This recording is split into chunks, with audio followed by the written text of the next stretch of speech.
What we are living through is not primarily a theological crisis. It's a formational transition, a shift in how belief is recognized, transmitted, and trusted as the dominant medium of culture changes. Christianity isn't losing truth, it's losing fit. What does that mean? I think it has something to do with the probably from an evangelical perspective, like the fitness of something like, let me try to frame it this way. Growing up, I'd go to like an event, or I'd go to, or even when I was like in ministry, like itinerant ministry, and there's an evangelist, or you're watching some kind of Christian leader like Ed Stetzer or Carrie Nieuwhof, like talk about the church. That gets like, but if you listen to, say, Robert Barron, he'll say the church. But he's generally talking about like Catholicism. And Ed Stetzer or Carrie Nieuwhof are generally talking about kind of Southern Baptist evangelicalism, non-denominational stuff, which could be attached to other denominations. And so when I'm saying that, I think, was it the church is having a fitness problem? I think that obviously comes from kind of an evolutionary language, like fitness to survive, something like, how fit is, we were talking backstage about Chris Williamson and his framework using like evolutionary psychology and whatever. But yeah, and the fitness being, how does the church, and I do think of it in a sense more like, there's where I'm coming from comes from being formed in the evangelical kind of large structure of the last at least 30 years. But I do think it's more of an ecumenical framing in the sense of, one of my earliest videos I put out was like, I was thinking about the digital a lot and what it's done with podcasting, what it's done with information a couple years ago. And I said the digital has eaten the walls of the church because it ate like music, it ate movies, it ate, books, it's eaten all these things. And now I see it as having eaten the walls of the church. And so what does the church do when the walls are like, you're still in your local bodies, but you're looking around on the internet and you're like, well, there's the Catholics and there's the Orthodox and there's the Charismatics and here I am wherever you're at. And you're just kind of like staring at each other in this vacuous situation. And so the church has a fitness problem of, what do we do now? What is Christianity in this digital age? And even now it's like, all of the AI can really like scrape all the great theological and doctrinal works and confessional works of the last 2,000 years and distill those out. And then young guys like yourself can get on and have all these AI arguments against each other on Christian apologetics. And it's just kind of like, what's going on? It was interesting watching those things when people were the mediators and arbiters of that. But we kind of know now, in the last several years at least, a lot of that is coming from like keyboard warrior type stuff. You still have great people that have spent a lot of time as individuals and theologians that are pulling from their own formations and stuff. But I don't know. I think you're pulling from a Substack that I kind of crafted called Christianity in Transition. And I gave the preface in the front end that this is an essay contrived with AI from a transcript of my contributions from a podcast I was on doing with Cattell last on about that theme, Christianity Transition. And so even like, I kind of have this conviction, even especially in Substack, since I don't claim to be like, I can write real good from Arkansas, that like, I just go ahead and put it out there that this was like, hey, I used AI on this. Like, and people are like, oh no, Christian, you should really, like, don't use that, you can do it. I'm like, I don't have time to, I do, like, I think that I am getting better at certain parts of writing, like, but even just to take this to just one more level was like, I did another little essay, little AI essay, like people can have all this controversial really talking about this kind of stuff, but it's like, I was leaving work as a registered nurse, and I work as a travel nurse, like uh, hour and a half from home in Little Rock, Arkansas, and I was working in a different part of the town because I'm now doing kind of I float between hospitals in this contract. And as I was leaving, I passed the Best Buy that my dad took us to whenever I was probably eight or nine, and we bought our first like home PC. Had Windows 3.14, and he bought a CD-ROM to go with that we could install into it. It had like 20 games, like point and click adventures, Jurassic Park, Dune, King's Quest, Indiana Jones. Had a bunch of educational stuff. It was awesome, and I just was like sitting there driving down the road thinking about that moment.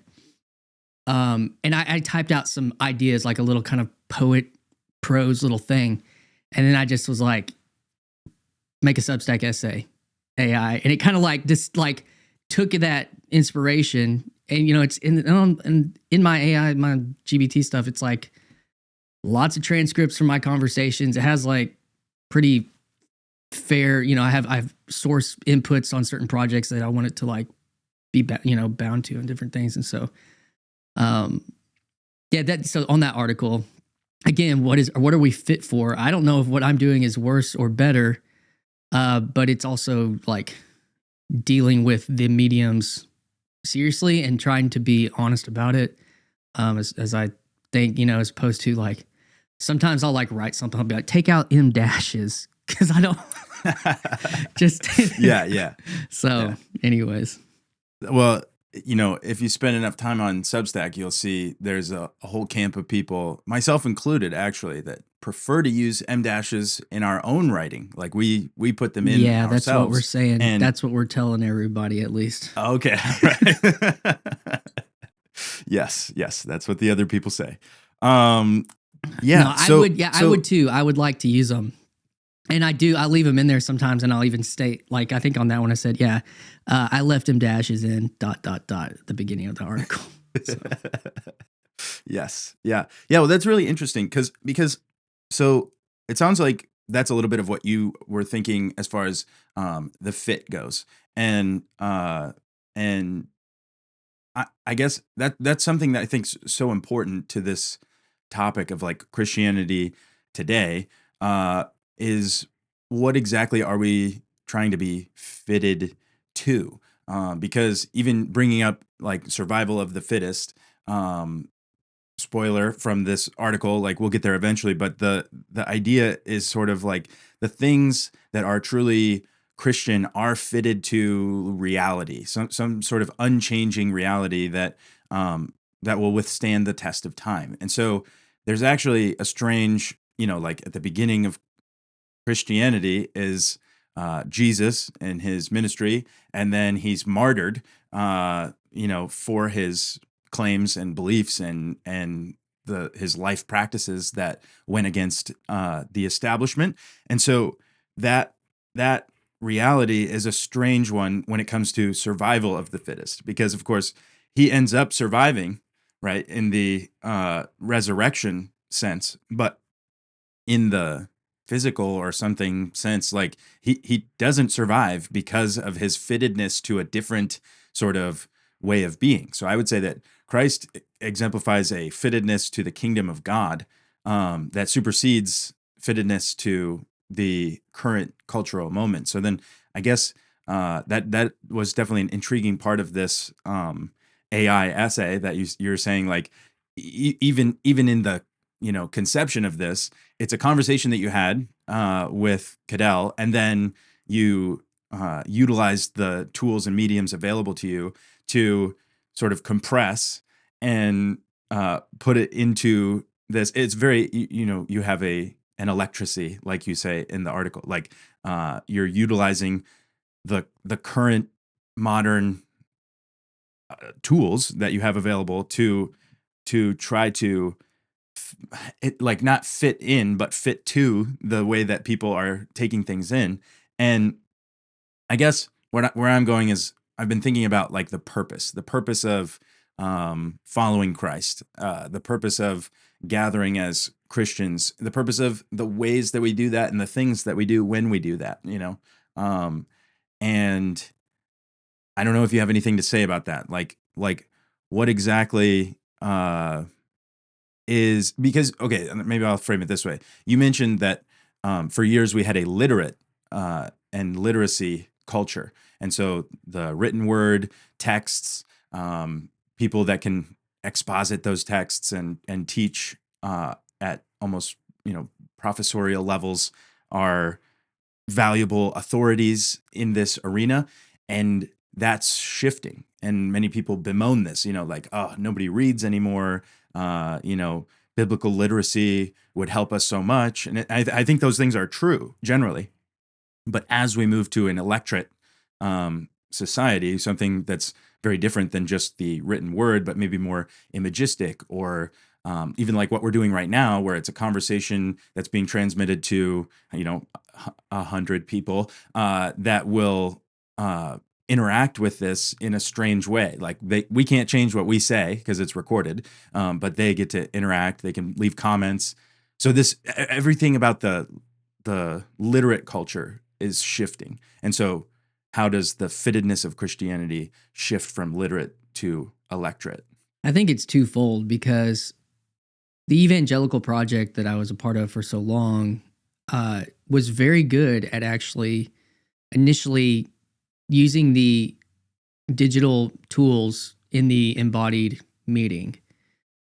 But as in the last probably 5 years, in COVID accelerated this, but as people have did that word in this corner of the internet, literally got a lashing, because that generally has to do with that's something said in the literate, so actually or really, people have actually moved into this space in a significant way. I remember watching one of the first really well live stream worship services from a church that my buddy was a part of in South Carolina called New Spring, which ended up at its peak having like 30, 40,000 people. Which you were in that area, weren't you, doing ministry in that area in South? Yeah, it was in Columbia. So yeah, I think they even had a Columbia campus at one time. If they still do, I don't know. But in 2007, 2008, they were spending all this money on digital mixing, and then digital video, and they were putting it on their website and streaming it. And I was like, it was almost as good as like some of the post-production Hillsong stuff that was being put out at the time. And I kind of was blown away. And so, but that was using the digital tools like in the embodied space. Orthodoxy, Catholicism, they didn't know what was going on. These were 20 and 30-year-olds on the East Coast using all the technology to do this stuff. And now that's not the same. And now people, like the compression of these ideas, people are taking HD cameras or using their iPhones in a 1,500-year-old cathedral, and people's eyes are being blown away. But there's like 30 people going there, but there's like this contrast. And so I'm just seeing the medium change where, and like, wow, look at that cool screen graphic, or look at this cool sermon graphic. And now AI can do those things in like 30 seconds.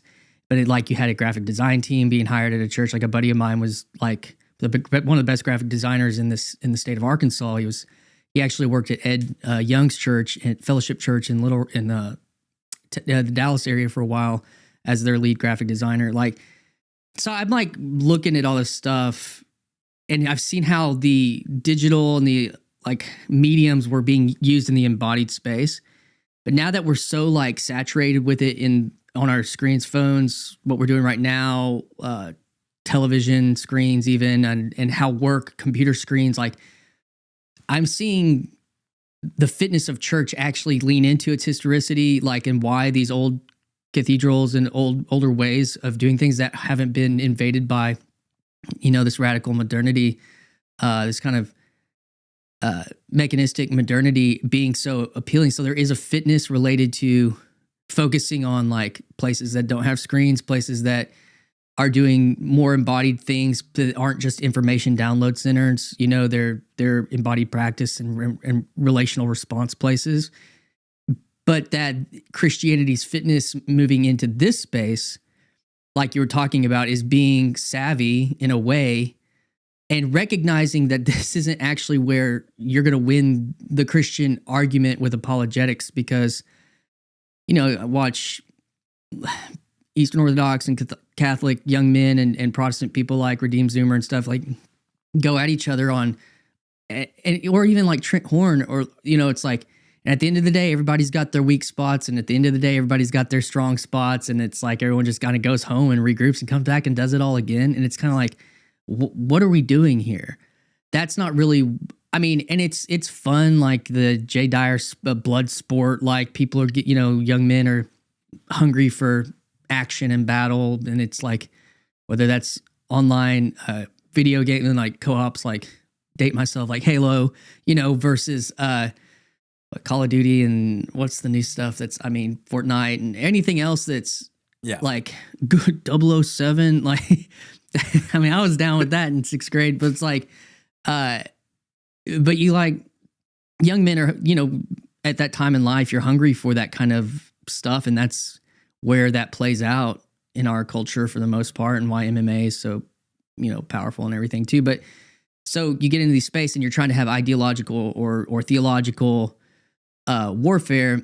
And I think that instead it's like, at least in this corner of the internet, downstream from John Vervaeke's big influence on Dialogos, being, we're all going to have our priors, and we're all going to have our bona fides and bona fides, and we're all going to have like our things. But what can we come here and actually learn from the other? What can we come in here and actually like get into a relationship and respect the other person? And this goes back to some of the IDW like Steelman stuff. But like, I think that the epistemic, what do we know, is the digital is really going to be that place of the idea space, where used to that was like the church space was, more based like Sunday school, which I still think is important. Like, but I've kind of come to this place where the fitness for the church embodied, all stripes, is going to be more about cultivating an actual, what is a Christian and even a religious Christian imagination?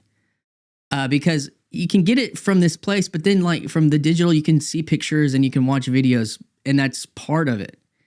But it is also what you do when you go to church. What is informing your imagination of what it means to be a Christian? And I'm not just talking about what is getting the right Sunday school question, or doctrinally precise sermon, which I think both of those things are good. But it's like, why do we have steeples and domes? What is that? And why do some churches look like a department store? Those things are pressing in upon your imagination. And so the fitness of Christianity and Christianity in transition is going to be, which one of those inform the Christian imagination enough that it lasts for the next 50 years, next 100 years, at least in our context here. So. Yeah, well, I guess the good news is with Amazon, like, there will be more available department stores and warehouses, right? So, yeah, that's really interesting, because like the philosophy of a church that is right but meets in a warehouse, is, there's some truth to it. Like, it doesn't matter where you're gathering, per se. I place a high emphasis on the people that are gathered. Here's the church, and see all the people. Yeah. Like, the people are the thing. And so it's interesting then to see like what the people do with that, right? Because even as you're talking, I'm thinking like, oh, so you're talking about like Christian culture, rather than cultural Christianity, which is sort of like maybe like Christians caught up in the wash of their culture. You're like, what is the culture of Christianity? And it's going to be like different all over the place. Like, Southern Christianity is its own thing and has its own roots, and etc. Like, there's a million different, and then you have, like, I don't know if there's Orthodox churches in the South and they have their own flavor of coffee hour or whatever, but it's like each group is going to sort of have a different philosophy they bring to bear on the physical world, and then, by extension, the digital world, which is like essentially still the physical world. Like, we're making this stuff out of silicon and the thing that we mine in Africa, whatever that is. Lithium? It's like, yeah, yeah. I feel like that's also what Michael Jackson did as a drug. So I feel like He died. cobalt, Well, cobalt is what I was propofol thinking. is what he overdosed Oh, on, okay, which okay. is Yeah. it's a sedation medicine. People, Yeah. It's like laughing gas. no, just like straight up, you pump 5 milligrams of that stuff and people fall asleep and go Oh into yeah, surgery. this is your RN coming out. I was like, wait a second, how does he know about this? Dude, I've administered under supervision lots of Diprivan or propofol throughout the years.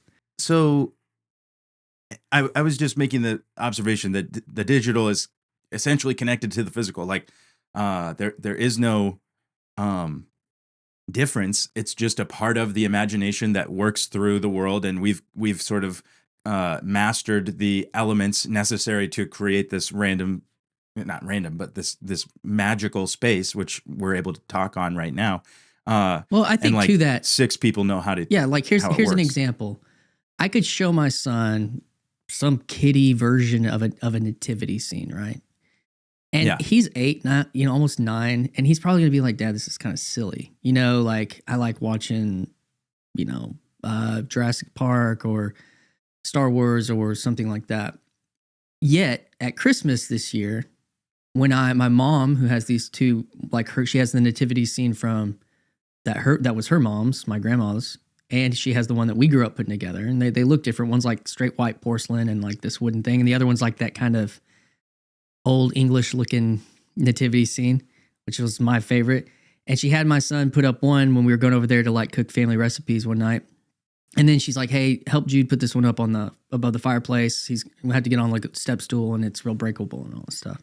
So we're sitting there and we're unpacking them and I'm asking him, "Okay, which one's this? And where do you think this one goes?" Like, imagine the difference between showing your kid a digital video of the nativity, and even a good one. Like the Mormons actually have a really good one that was like on. I was like last 2 years ago. I was like looking like for good like live nativity storytelling stuff, and then it's like me and my wife were watching. Well, man, this is so good. It said at the end, "Brought to you by the Church of Jesus Christ of Latter-day Saints," and we were like, okay, Yeah. So it was good. It was good, honestly. And then Directed by Dallas Jenkins. yeah, and then. And then, but the difference between me talking with my son and him holding those things and those being passed down by my family, and that like maybe someday we'll have that nativity scene at like, and he'll like, that's a completely different thing. And it's forming a Christian imagination from our family's perspective. And then we took our old one that we had at the house and we took it to our church because our church didn't have one. And we left it there and set it up. And so it's like, I'm just using that as like you can't do that on the internet.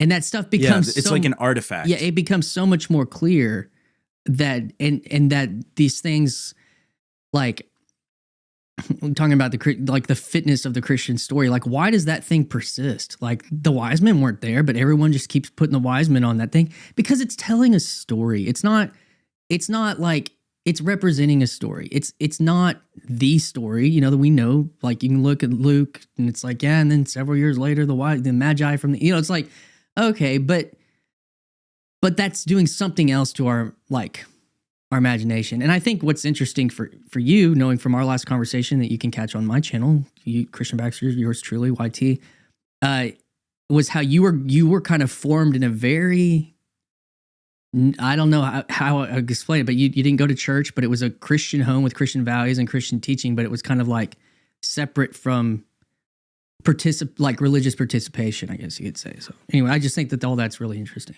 Yeah. And it's like there, like no matter how digital we get, we still have to deal with the fact that we're embodied. And so like even just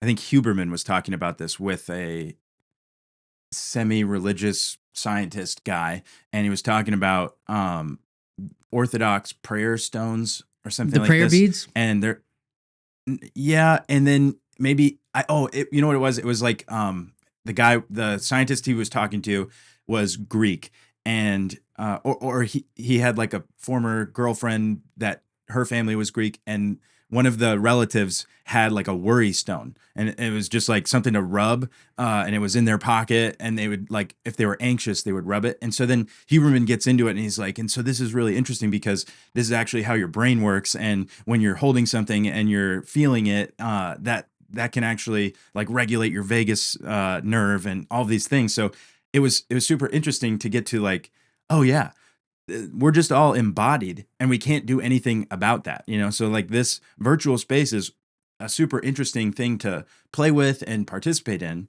But then when it comes down to it, it's like, what are we doing when we walk away from this? It's almost to me, it's almost like when you go to church on Sunday. This is really great and super fun, but then what are you doing when you walk away for the other 144 hours a week? Like that is that's like what makes up your life, like the average sort of mean of your life isn't the high points or the things that you like the most aesthetically, but it's sort of like what holds this whole thread together is you in your body participating in the present moment. This Huberman was on Chris Williamson recently, and he kind of had a big coming out, like a Christian coming out story, I guess you could say. Like Paul Vanderklay tweeted about it, and it's interesting. So my wife's studying to be a mental health therapist, and mentioned my kind of biological education background with nursing, and you're talking about the vagal kind of like a regulation, that kind of thing. A friend of mine from this corner, Lance, he is a Catholic convert, and Catholic. He's a Eastern Orthodox convert, and he loves the Orthodox prayer beads. And he was talking about being in some like really stressful, maybe like family members dying or in tragic kind of situations, and just pulling them out and praying for with in mind. But he's saying the Jesus prayer, and it's like, as I've even through like just the exposure of Peterson and to the kind of, I think it's more of like an Aristotelian view of the soul, which was incorporated by the church, and the East held on to it probably way more than the West in a lot of ways. But it's like, which I'm sure Catholics could argue that against me. I'm not again, this is meme level stuff, right? Like, and so yeah. I think about the soul. I think about like not even having like a good conceptualization of it, or even just kind of like, it's just something that maybe something happens in the afterlife. But being ensouled, continue to think about that, having an experience where I feel like I seriously hurt my soul, you could say. And and then even just the I'm trying to close something down, it just keeps buzzing on my phone. But the soul being this, somebody like Huberman, somebody like Chris Williamson, we talk about dopamine, we talk about serotonin, we talk about neurotransmitters, we're talking about all these things. And it's interesting to hear Huberman, neuroscientist, talk about a prayer practice. And he didn't mention church that much in that clip, but like he talked about a prayer practice and some kind of like maybe discipleship, mentor relationship, and reading his Bible, and right, too. Bible I reading. think that was, yeah. Like these practices, like, he's not trying to like, he could, like you just said about like the worry stone and stuff, but that what's the line between dopamine and the soul? Like where's that? When is one of those? What is it that? What is? Oh, it's anxiety, and that's just a manifestation of chemical. And it's like, well, what is the? In our attempts to understand what it means to be human, and believing that consciousness or something like the soul is like, where's the when does one fall into the other? What's that line? Is there a line? That's kind of something that I've been thinking about along all these things. I don't hear that science stuff and think of it as detached from any kind of Christian reality anymore. I just kind of see it all like, it's like, but that was kind of the secular bifurcation that is another part of stuff I've written about, just kind of like this separation of, oh, well, there's the sacred and then there's the secular, and nigh the two shall pass. And I'm just like, I don't really see that line anymore. And it was just an idea that existed probably for certain people's ends, but it was taking something like separation of church and state and turning it into something that, benefited something else. So I don't know. Yeah.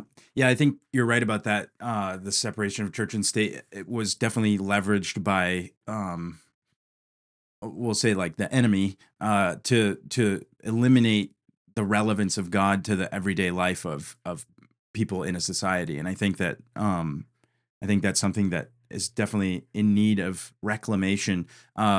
John Mark Comer talked to Andy Crouch one time, and Crouch used the phrase, uh, mind, soul, body complex.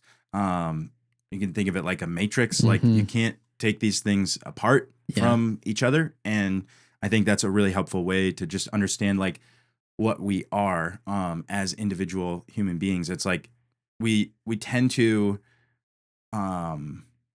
well, I'll say for myself, like I like to be intellectual. It's maybe like the safest, most comfortable place in my body to be. Um, and it's very easy to like detach or ignore other parts of my body, but like the heart and soul part of me is always affecting my mind. Um, it's my worst produced episode. I screwed up the audio, and it was an in-person interview, but I talked to a therapist, and we were talking about cognitive behavioral therapy, and he just talked about the way that like your thoughts influence your beliefs, influence your actions, and it's sort of like they not necessarily in that order, but they just all sort of influence each other. And I think that it's the same way with your mind, soul, and body. And in the famous verse about loving God, like your heart is thrown in there too, and sort of like what you desire, maybe maybe it's like Trinitarian or something. Like the other three are like the component parts, and then your desires are sort of like what arise from the conjunction of that. But I think as it relates to what we're talking about, it's going to be very difficult to like fully invest ourselves into something digital. This is, like a little bit of transhumanism or something. Like you're not going to be able to download your body into these things. And so what does it mean to participate in society as an digital presence, but also an embodied presence, will be a fascinating question for the generations to come, and even us to wrestle within the transition, I guess. Yeah. That saying, did a tree fall down in the woods if nobody heard it? You know that? Have you heard that before or whatever? Yeah. It's like if a tree fell and nobody heard no it, one's around. did it make a sound? Did it make a sound? Did it fall? Is it real? Like, if a church doesn't exist, doesn't have a social media or a website, is the church still real? Does a church exist? Yeah. And as starting a church in the last helping start one in the last couple of years, that's kind of been were we a church in a sense before we had a Facebook page or Instagram account? That's a very interesting concept in a lot of what, to think about. Of course, they existed, in the 90s before, every church had a website. But did it exist if it didn't have its name in the phone book, address book or something? Did it, Yeah. And so, so talking about these relationships to profile, relationships to digital presence, and I think that's a relationship that will continue to be renegotiated related to fitness, in a sense, because, churches do like launches, right? We're gonna do a launch Sunday. What is a launch Sunday? I can tell you, it's marketing. That's all it is. Our church launched. Oh, so it didn't exist before, or now it only exists after this marketing push? I mean, it's kind of an interesting concept, but that tells you at least in the entrepreneurial church growth startup culture realm, but I think those are legitimate things to really kind of drill down on and to think about. Yeah. What is a church, and in that kind of regard, but I think it comes back to this transitionary point in history of when the digital has outpaced so much, outpacing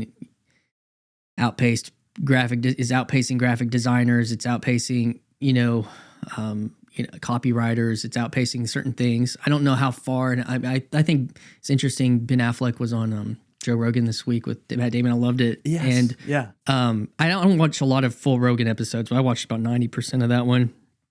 And there's multiple reasons why, but it has something to do with the feeling of seeing kind of the movie stars on Rogan, guys that would have never gone on Rogan 5 years ago, but go on Rogan a year and a half after Trump's on Rogan, and they're definitely not Trumpers. Like, there's something real American about that, and just like, finally, can we just like get back to like can we get back to just like that? I don't know. There was something to that. And of course they were trying to market something, and they have a real, I think last I looked, it was like 3.5 million in like 3 days. Like it was a pretty big one. I mean, I've seen 10 million Rogan episodes, but like the previous one's getting like 1 million, like, and some of them don't hit that, but it's like, yeah, they were wanting to market too. So, but it was like recognizing this kind of new way of engagement. And again, like older logic would have said, go to the controlled, and they talked about this, the controlled like media apparatus, say your blurbs and get out of there and go home. And that used to be the thing. But it's like, people, I'm curious to watch their movie because I sat there and watched them for 2 hours, like not because they talked to, extra.com, like, or whatever TV. And I can't remember the last time I saw anything by that, maybe in a patient's room sometimes on the television. It's like, yeah, but it's like, right. The way when we're talking about fitness, we're talking about transition, we're talking about this electricity and how we relate. Like, I think that in a certain way, evangelicalism's really, I mean, it has the fastest ability to change because it's native to this kind of market, but in a sense, it's trying to catch up to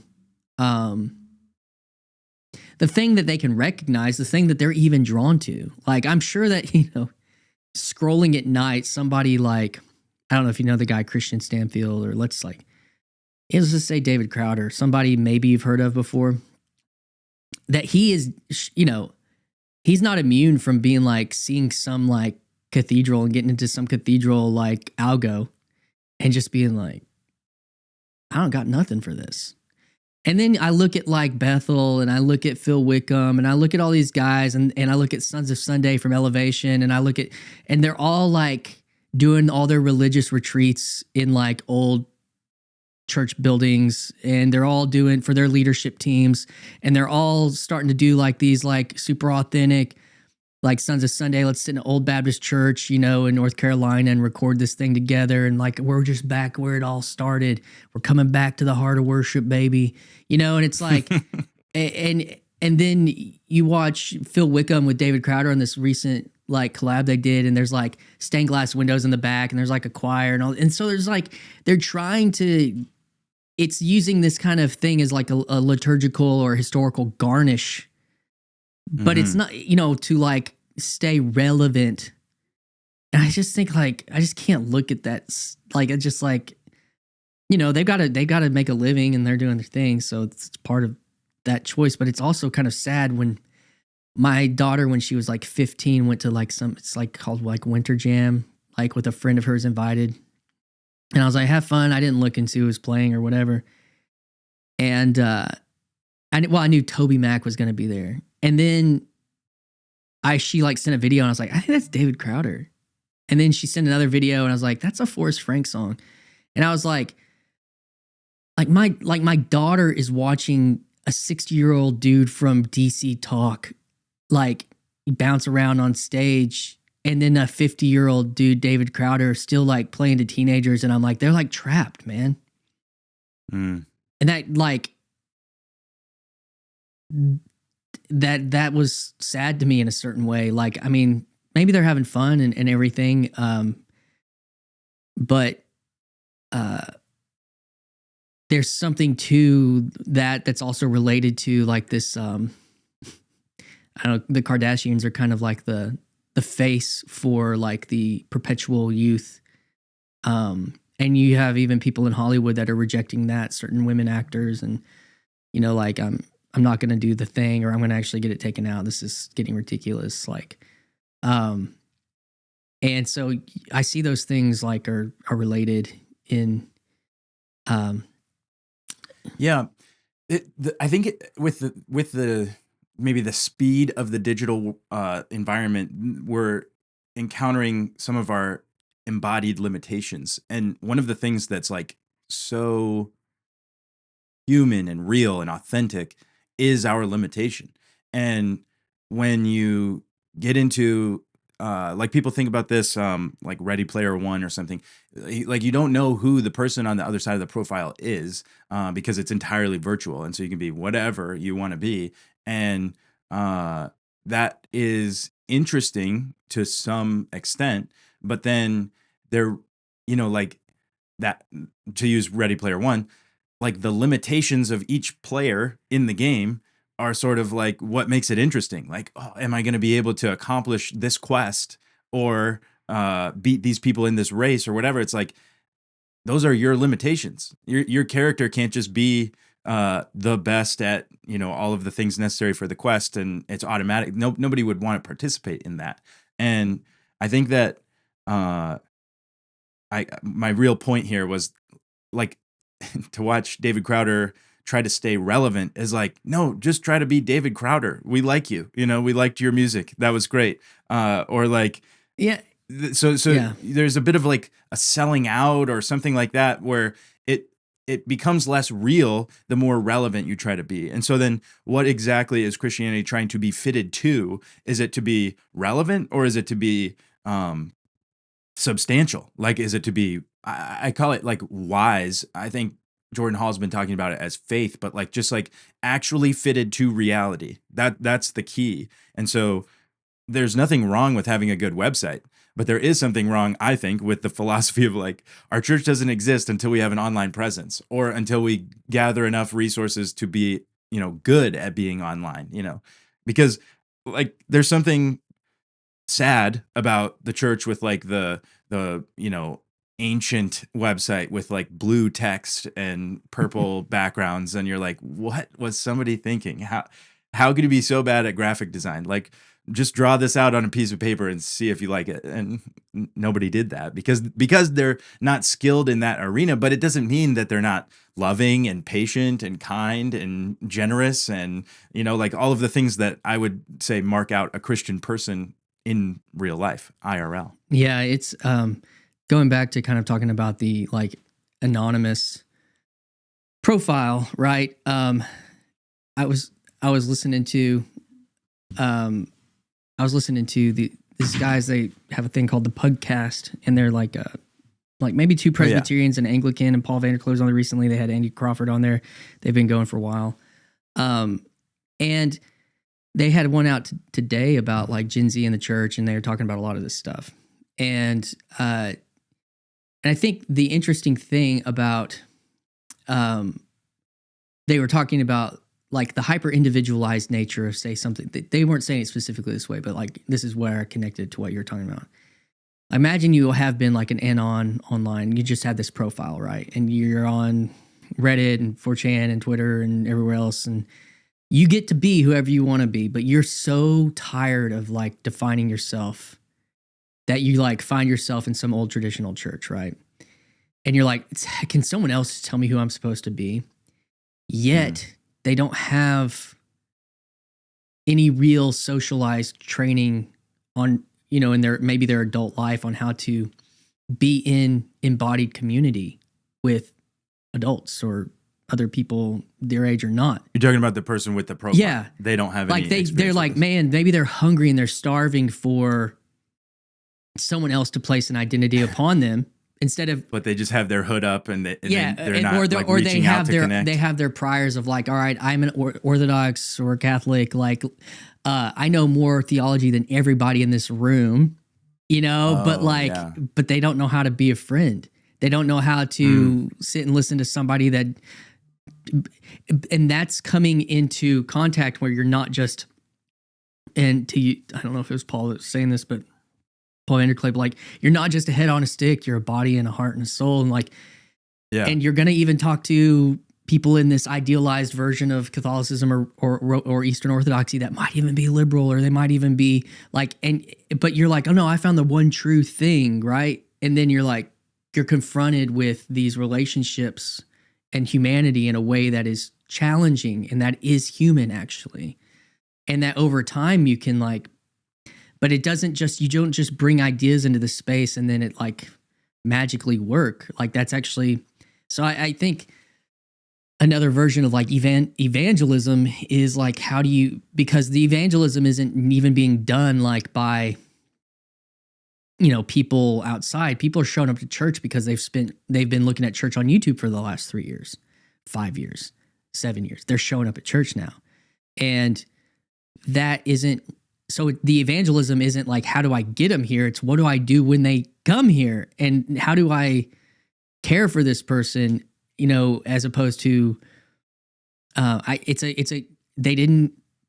friend didn't invite them. They just showed up because this is the identity that they were associating with on the internet. Yeah. I think, Yeah, that's interesting to me as a rapid increase in the speed of sort of the information trajectory of information, and it's like the logical conclusion, but with the digital light speed. So you get to figure out, oh wait, illiterate culture is not the answer, because we just collided there in our bodies in meat space. You're like, oh, okay, interesting. So we have a lot of the same doctrinal beliefs, but that's not enough to hold a conversation or for you to be open. There's no that's a Vervaeke idea, but the reciprocal opening. Actually, okay, let's see where this goes. But in that Matt Damon and Ben Affleck episode with Rogan, the thing that I pulled out of that episode that was so impactful to me was Damon talking about, he got to interview Dwayne "The Rock" Johnson. Yeah, that was powerful. And yeah, it was so powerful. So they're talking about this scene from the UFC movie that The Rock just did.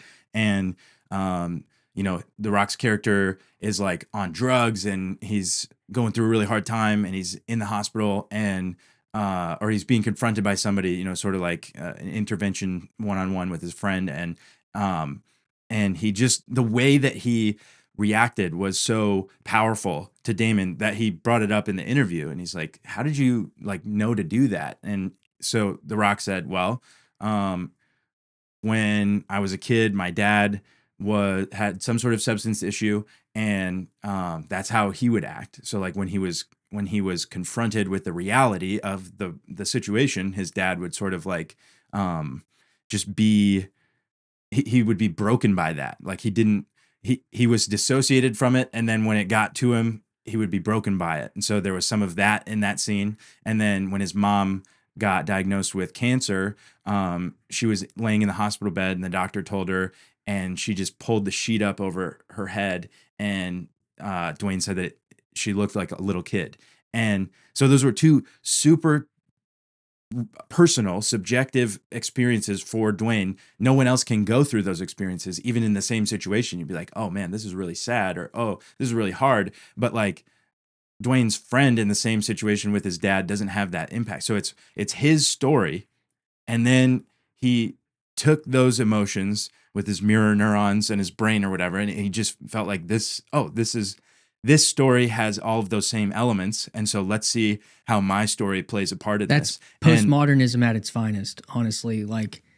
Individual subjective perspective being brought into something that's very human. But not when that stuff gets abstracted into I don't know, other kinds of identities that are super subjective. Talking about mom and a dad, right? You're talking about a son's perspective. It's archetypal. Yeah, but we're not talking about inversions of identity being then put on to those and so I think, and I bring that from old Peterson and Peugeot's even been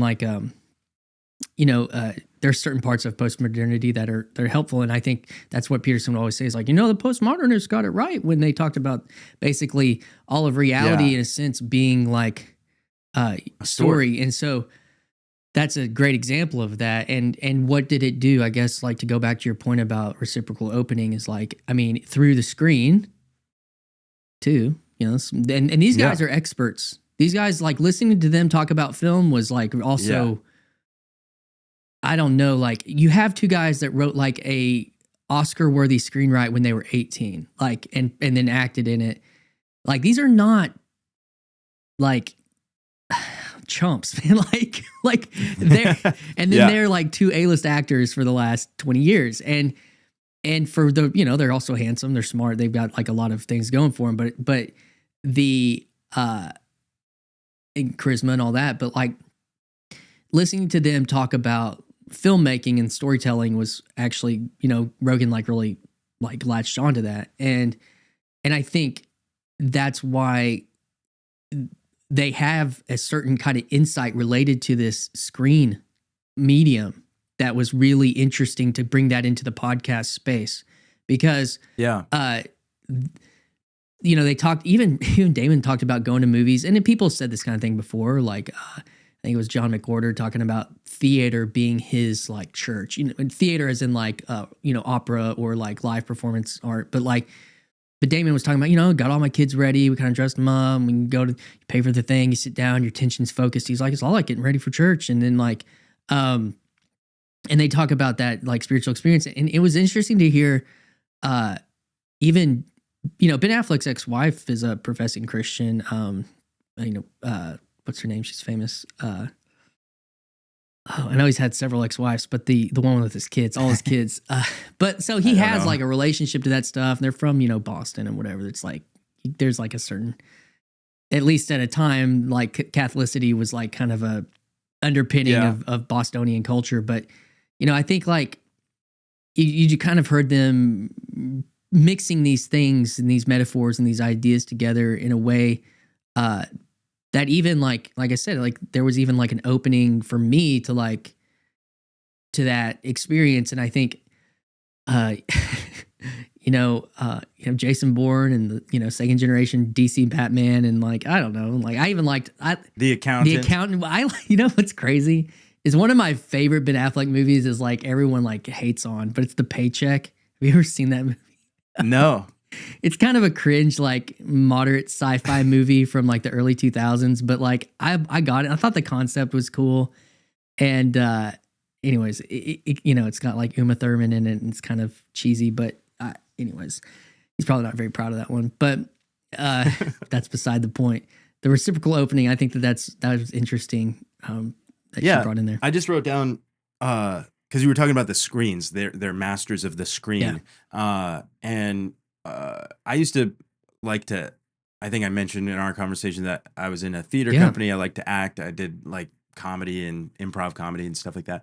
And I really enjoyed that. I also did some like fiction writing when I was a kid. And I think I really like storytelling. And it's almost like, I don't know, in our hyper industrialized world, we have turned these things into like jobs, and maybe they always were sort of jobs, like Shakespeare was making a living, but he was, I think the people that are the best at these things are not the people that get into them for profit, but for just that's what they like to do, and like if all things were equal, this is what they would do. And even though all things are not equal, this is what they would do. And you felt like that came through? You felt like that came through in that conversation with them? Yeah, absolutely. Like they're craftsmen, like this is what they do. And I think that's really honorable. And it like in the sense that they respect what they do, but they also respect the product as it relates to other people, and like, I don't know, maybe like I just watched Good Will Hunting with my wife for the first time for her. And that was pretty recently. So anyway, I'm thinking of that. Like the movie is basically like this guy has a real talent, and it's their story. It's them that, like every day I knock on your door and I want you to not be here because you need to get out of here. Like, if I could get out of here, I would, but this is what I do. He, that part of that story is like that there are people that can honor the people around them by participating in life at different levels, maybe. And there's nothing dishonorable about, a demolition crew. But there is something about like, maybe like Matt Damon's character doing that. Like he's forfeiting his potential in order to participate in the culture in a certain strange, dishonest or inauthentic way. Like he's afraid of moving on or moving past, but it actually is just the way that he is. Like he can't be honest to himself, or he can't honor who he is on a demolition crew. Yeah, being a janitor and being able to do like quantum mechanics or whatever it was he was doing. It's like, right. That's not honoring some kind of, God-given thing or whatever you would say. Yeah, your talent, right? We're given different talents. Yeah, it's complicated. One thing that I've been evaluating recently is like, the being formed by the original Star Wars trilogy and the like, growing up into the 90s, and then Lord of the Rings, and then a big part of like the kind of Petersonian phenomenon for me, he takes a lot from Campbell in this, in the psychological archetypal hero's journey, personal responsibility, and that kind of thing. And so even in those kinds of stories where you have these kind of exceptional people taking on some kind of great journey and risk to go do something, it's an interesting relationship to kind of Hollywood or New York, like these, and even in yourself, and I myself is included. Like, like I remember your story. You're like, I knocked on the door of this radio station, and kind of like you're kind of trying to like imbibe a little bit of that courage and a little bit of that like, let's maybe see what could happen. And I did some of that myself with music, and even in like this podcast endeavor, like last year I took that trip. I went to ARC, and previously before that to Symbolic World, and like took a big risk. I didn't know anybody. Like at the first trip I went on, and really I'd met Grim Grizz like briefly, but on the internet. And but like then kind of leaning into kind of that hero's journey, that hero's story a little bit, but then also kind of sometimes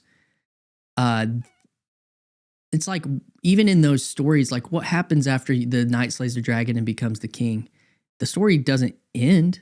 And I'm not saying Christian Baxter is the king, but I'm like, it's what, the king sits on his throne and gets fat, and he like, I don't know, that's well, just the end of that is when I'm looking at like those actors who've conquered everything and then they become producers, but they're also acting, and like, I mean, Damon's the lead in Nolan's next great film, so it's like he's at the bottom of the barrel or anything, but there is something to this kind of, there's something interesting about the allure and the story of when you can keep a celebrity at a certain kind of arm's length and to watch that kind of arc of their life, and this relationship to like doing a 2-hour podcast with Rogan. And then I saw, Affleck was on Theo Von recently too, and they're obviously doing a big publicity push for this through the podcast medium, but it's rolling out in a very different way, like through just the nature of this format, and it's showing like that word you used, and I'm just love this word. I mean, obviously it's kind of part of my meme on my channel, but it's like, craft, like they're craftsmen, and watching it almost, it did something different in seeing them as something, star, like movie star. You saw them as like a craftsman, like you said, like, and that's probably the better perspective for the thing though that happens on the silver screen. Even like people that are watching our stuff, like they're, the Corner has talked about this before, but like, and this is Grim Grizz's big thing about breaking the fourth wall. And it does something. And even in that conversation that we're circling around with Rogan, is like, there was a little bit of that happening, in that you see them more as a craftsman and then when you watch maybe this next great film or even the one they're promoting, which I'm interested to see too, it's like you kind of view them even through that lens of more of a craftsman than just like total starstruck or whatever, you know. So I don't know. That would Yeah, they touched on it. They touched on it with Rogan because they were talking about like I don't know how they got there, but Rogan brought up Buttigieg saying that that podcasts are actually bad, and it's like hilarious because obviously the consensus is in people love them. You know, like people really want this form, this level, this register of conversation, and but from a politician's perspective, it's like. Yeah, it's bad because there's no way to control the image. There's no spin. You like Rogan, he was referencing Kamala, but I think he was like sort of doing it in a cloaked way because he knows who's on the podcast. But he was like, he said it 1,000 times on his podcast about how he just wanted to talk to her about anything. And literally, like, let's talk about, cooking. And that was the example he used with them. And he would and they have brought up pressed the her. fact that He would have pressed her once or twice, and then he would have got that out. But then he would have like been cool, you know? Right. And he's really good at that, but she doesn't want to do that. She doesn't want to play that game. And that's like fine. You know, I don't know. People that are paying attention, I think, know, okay, that's authentic. I would say the flip side of that is like Trump went on, but you don't have to be like dumb or naive and think that he participated in that in a totally truthful way that was separate from he was trying to make a move. You know, his kid is like him and knows that podcasts are super valuable. And so I was a little nervous about that actually, like because people were talking about the next election is going to be the podcast, or this election is the podcast election or whatever. It's like, this is the one good thing that we have is real authentic conversation. I don't want that to be turned into you can't stop. Oh yeah, I can do it 3 hours. Yeah, you can't stop that though. Like I don't know. Every good thing, gets corrupted. Every good thing gets even in this sense, like, so I've been doing this for almost 2 years in a sense. And it's like, boy, I thought, dude, you're so late to this. You're so late to this. And even and not that I would have been doing it, I might have gotten into it in a certain way. I couldn't have done it authentically then, but it's like, yeah, that's true. But this is the digital. The other thing is like, I mean, one of the things Jordan Hall has put out there is called the like non or anti-rivalrous that the digital can create. And I think that, I mean, with 350 Americans and I don't know how big the English speaking population is in the world, but it's pretty big. And then the fact that stuff in the future is going to be even more easily translatable. I mean, you have, in a sense, the ability to, and the fact that everything's becoming more monocultured regardless because of this. I just got off of a podcast yesterday with that I was on, hosted from Ireland. Like, I mean, Cadell he's somewhere in like Eastern Europe or around close to France or something. I don't know, but it's like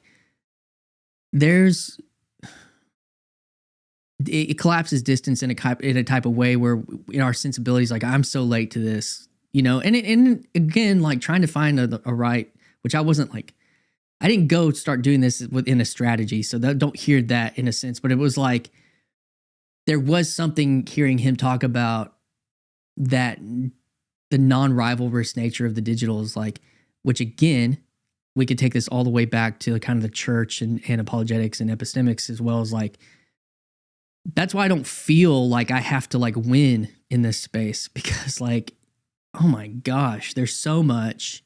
And not every idea from this space lands in reality, like we were talking about in the same way, but to the other piece of it, the like getting on to start kind of LARPing into being a podcaster is like, you can feel like down or something.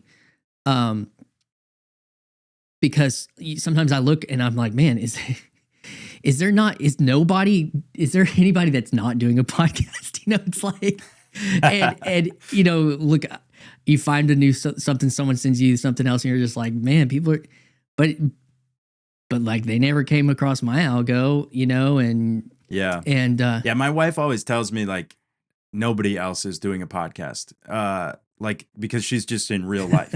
She's not in the corner, she's not online, Yeah. she doesn't care about Rogan. Yeah. And I feel like that perspective is always very helpful to me because it's like I feel the same way. It's sort of like late, copycat, I don't know, any of these things, but imposter, yeah. And she just always says like nobody else is doing this and nobody else wants to do this. And that's the thing. Yeah. Because I was just going to say that that's the thing that I'm trying to get to with Rogan is like that's who he is. And it just so happens that he got to the top of the stack for this period of time. But like, it's a strange difference from in the past. It was like, okay, we've got this NBC broadcast. We've got a desk. We've got Johnny Carson. Who's going to follow him and take over the show? And like, nobody cares about Jimmy Fallon now. But he fulfills that office. And it's very strange because nobody cares about it. But what they do care about is Rogan. And then eventually Rogan's just going to quit. Like, I don't know, probably before he dies, but he'll have another 20 years in him. And then all of a sudden there will be no Rogan and maybe he won't be the top anymore, but like nobody's going to pick up that channel. Like I thought that was weird about like the Charlie Kirk channel has been sort of like pimped out to everybody else in the organization. And so weird. Yeah. Like, because nobody can do what he did.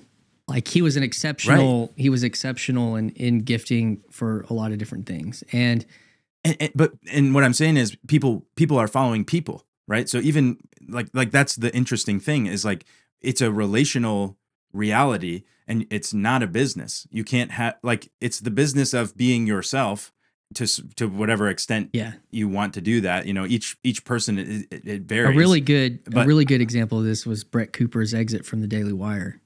I don't know if you know who that's like. Yeah. Like, million plus subs, a huge like engagement following, and they had some disagreement. And they literally tried to like plug in her producer to that spot and use the same studio and the same branding. And it's like massive nosedive on like relevance and reach. She literally puts up a profile picture and a post and has 1 million subs like in a week, like on, on her own whatever platform you. Yeah, and you see it with Tucker Carlson too. It's like, oh, he's the big Fox News guy. And it's Fox News. Okay, actually, people like him. Yeah, yeah, and that's again, like I mean, there are certain things about having like a writing team or a crew or whatever, but like all of that has changed. Like that, the thing is, you did have to have that kind of like funding and apparatus but broadcast to have the reach. But broadcast is like in the palm of your hand, like literally, and. And the expectations like of certain aesthetic are they it's even funny because of what COVID did, but like ESPN reporters reporting from their house and their home office and stuff, and like but some of that still carried over. Like you still see that even on big network stuff. Occasionally you have someone like it's obviously at their house, like and that has changed like completely. And the old model is like, well, I mean, it's actually cheaper and they're losing money to like broadcast, to do this over Zoom or whatever. And like, so the medium, all this stuff's changing. And I mean, I don't think we're probably talking about anything that nobody in the world has talked about, but it's fun to talk about. Yeah, for sure. And I think, well, so I was going to mention, just going back to that Matt Damon, Ben Affleck conversation, the part that I brought up about The Rock and being able to communicate his traumatic experiences, his story, right? Those are core memories in his story that then translate. I can't remember who said it. Somebody said it, maybe like a songwriter, about the more particular the lyrics get, the more applicable to everyone they become. And so like when you're trying to write a song, like I'm writing this song for everyone in the whole world, you'll write very generally and nobody gets it. Like, what are you saying? That doesn't apply to me. But the more specific, the more particular and subjective that you get, it actually taps into the shared human experience that everyone has. And so it's a very strange phenomenon because it's like paradoxical. You would think, oh, nobody would get like my personal story, but that's actually the thing that connects you to everybody. And so anyway, I think that the podcast space is finally people are recognizing this and stepping in and participating. I think you mentioned that on a podcast recently, like that we have followed all of these people, to get to be in this corner, and so Peterson is saying everything that he knows, and Peugeot is saying everything that he knows, and there's a lot of like value in that. And so they've done a lot of work, created a lot of value, and then people come to them, in droves. Lots of people come to them. But then we're all sort of like filtering through all of this stuff. And then you've got people that, they're putting together channels that people also want to go to because we're all capable of the same thing that they're doing. You were making me think of well, to varying degrees. I mean, in our own domains, like you're very capable in your space of like worship leading. But even what I was going to bring up is you have talked a lot about personal,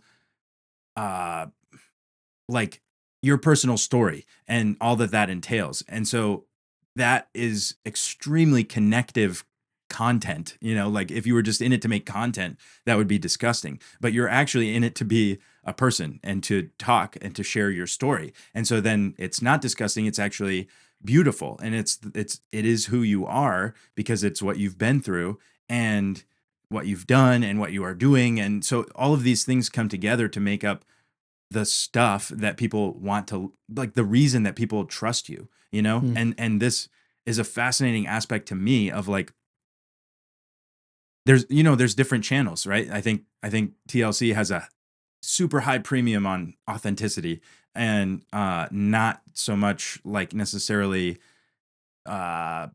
information or propositional information. Like that stuff's interesting, and we all like to watch Jordan Peterson when he talks about that stuff. But then when he brings it to the universal through personal, how this applies to your life, like that was a huge part of my story in the Genesis lectures. Is like he's talking about Genesis. I've read this 100 times, and I in my little kid Bible and in a regular Bible, and I've seen like how other people interpret these things. Like, okay, yes, now I know why I'm supposed to be a 6-day creationist, and that doesn't ring true to me.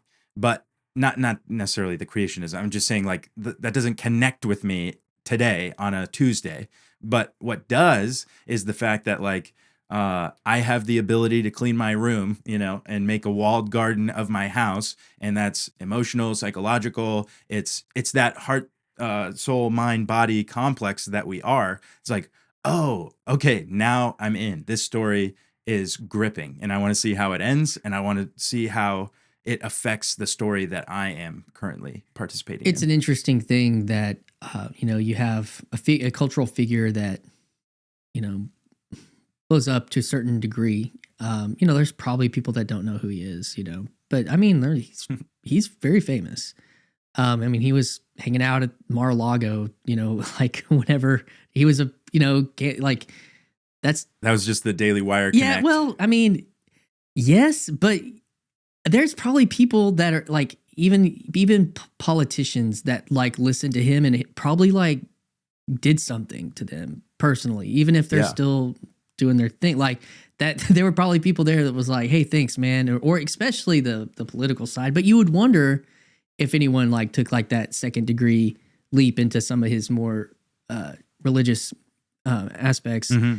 But because we're talking about millions of hours, and I think Rogan. Oh, 100%. Yeah, but I think Rogan is a huge. Yeah, exactly, and then he's influencing people. So the interesting thing to me, and there are a lot of people that come through culture, and he's a distillation of Jung and Nietzsche and all these things. But like, someone like Jonathan would say, the low guy, this kind of truth of the word of God goes out all over the place.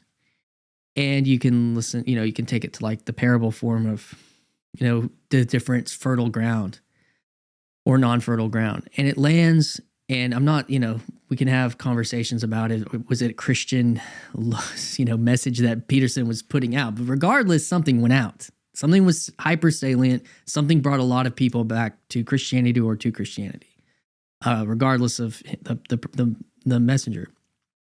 And after a certain amount of time, those seeds sprout. If they've been tended to well, and somebody like Paul tended to a lot of people's sensibilities about this stuff. He was a good gardener, and in this digital space, and so now things like this pop up, things like these conversations, and these are like third and fourth iterations of that. And yeah, maybe the pie is smaller, obviously, and that thing is like, now we all get to. You didn't mean it this way, but like, we could all be Peterson or Pichot. And I was like, yeah, maybe. Like that's that. What's his name, Mr. Rogers? Kind of like we all have special, yeah, Pollyanna, yeah. Which, yeah. But regardless, if when I talked to Paul for the very first time on here, I told him, I was like, man, talking to you in this space was like reaching out and touching something quote unquote real that's existed in my mind for almost 7 years, because I hadn't like had conversations about this. I was like, for different reasons related to my story being off social media for a while, but just like watching YouTube, I wasn't commenting. What are the comments on YouTube? I'm just here to like listen to somebody. And then, these are things that are happening, and these developments come out. You've had Ross Bird. I think he's another guy where like some deep thing, you've had him on channel, deep things had germinated in his life, like through his camp, through his seminary, through being a part of evangelicalism with this kind of high church Protestant background, and then being deeply influenced by like George MacDonald and Lewis and even Pichot, and like, so those things bake, and then something comes from that. And so we're kind of in this iterative season, I think, of not just someone translating in real time like Paul was doing and still continues to do for a lot of different stuff, but people that have where these things have germinated over years are, if you want to call it, producing fruit, and have also said a lot that, I mean, in a really real sense, Peterson happened on YouTube. Yeah, there were other, there was things, but he kind of, it was one of these collective huge zeitgeist things in the middle of like a really intense cultural apparatus, like it happened here, and then it was this crazy drama of who's getting canceled off X, or are we going to get canceled off YouTube, and like, oh, me and Ruben's going to start locals, and then he went back on Rogan again. Oh, it's like this just like cool dramatic unfolding related to the culture, but also at the same time some esotericism and reacquainting with scripture in a way that hadn't really been salient to anybody in a long time, if it had been, outside of like some Eastern monasteries or something. It's like, and so yeah, I think that it's interesting time. Yeah, for sure. One thing that was striking me there is like the idea that Peterson happened on YouTube, and I wonder, you were mentioning like he's kind of a figure, like hanging out at Mar-a-Lago, and he's obviously brilliant, so it's like he's well equipped to participate in this level of society, probably more well equipped than most of the people that get elected to office. But the thing that always strikes me is when he talks about his public meet and greets, like at his speaking events, and he'll say the thing that he learned that hit him the hardest was the level of suffering. And then he'll often tear up when he's talking about it, because people will come repeatedly, and he's like, in the beginning there were some people and they were in bad shape. Like he could just tell looking at them, this guy does not have anything together, but he's like clinging to Peterson. Like Peterson is a light, out of this dark place that he's in. And then you'll see people that are like, they're wearing the suits, that people would wear to it. And they've got a wife and a kid. And so their life slowly begins to materialize through the work that Peterson's doing. And so all of that's great. But Peterson isn't the one doing that work. It's the guy that takes from Peterson and puts into practice in his life. And I'm not saying that Peterson doesn't have anything, like he obviously he plays a role, but the one that has to do it is always the person that is responsible for their own life. And so it's a fascinating phenomenon where I think hanging out at Mar-a-Lago just made me think like, yeah, there's political capital in a person that captivates millions of people. But then the issue is, like, you can't just make these people do what you want them to do. You can trick people for a time, but the reality is that like the lowest level of the hierarchy is equal to the top of it, right? Maybe not in influence, right? Maybe our channels don't influence the top levels of this hierarchy, but what they do is sort of allow for an outlet or an expression of what is happening in your life, in your story. And so it's like, yeah, Instagram, Facebook, whatever, you see the people on Facebook that are like replying to everybody or something. I don't even, the posts that people make are just so idiotic. It's like, no one is listening to you about this topic. You're not an authority. Even your friends are like, maybe just because they're on the same side, they agree they're listening to you. But like, I don't know. It just always makes me laugh. Like, you're posting this as though you are someone who commands millions of people's attention on a daily basis. And that's not real, right? But what is real is whatever you're thinking about, whatever you're talking about, whatever you're doing. Those things are all still real and relevant, even if only to 6 other people. And so it's interesting because, like, if we think of YouTube as broadcast, like it's transplanting that medium, then all of a sudden it's like, well, yeah, you got 6 views, so you're not going to get any money for that, right? Nobody's going to pay you to advertise on your show. But maybe that's not entirely the only purpose or end of this technology, And so it's fascinating to me to see the way that, the phrase, you use it a lot, so you do know it. The digital is reclaiming the medieval. Medieval. Yeah.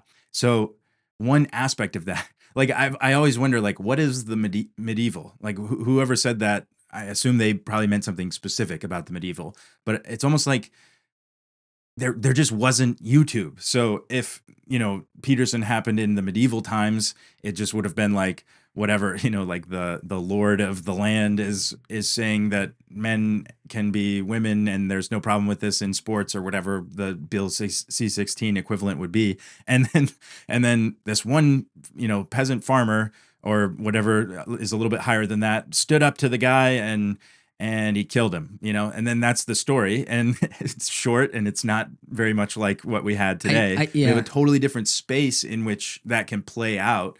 And so then what I'm thinking is like, Peterson was enabled to sort of say, hey, I'm being a man and sticking up to what I think is wrong. And then he was able to like, oh, and now that I'm here, I'm helping people. Okay, so what do I do with, he interacted with people and then was able to sort of shift focus like, oh, nobody knows about the Bible, and oh, nobody knows about Dante, and nobody knows about all of these great classic texts. Like, so let me teach them. That's what I'm built to do.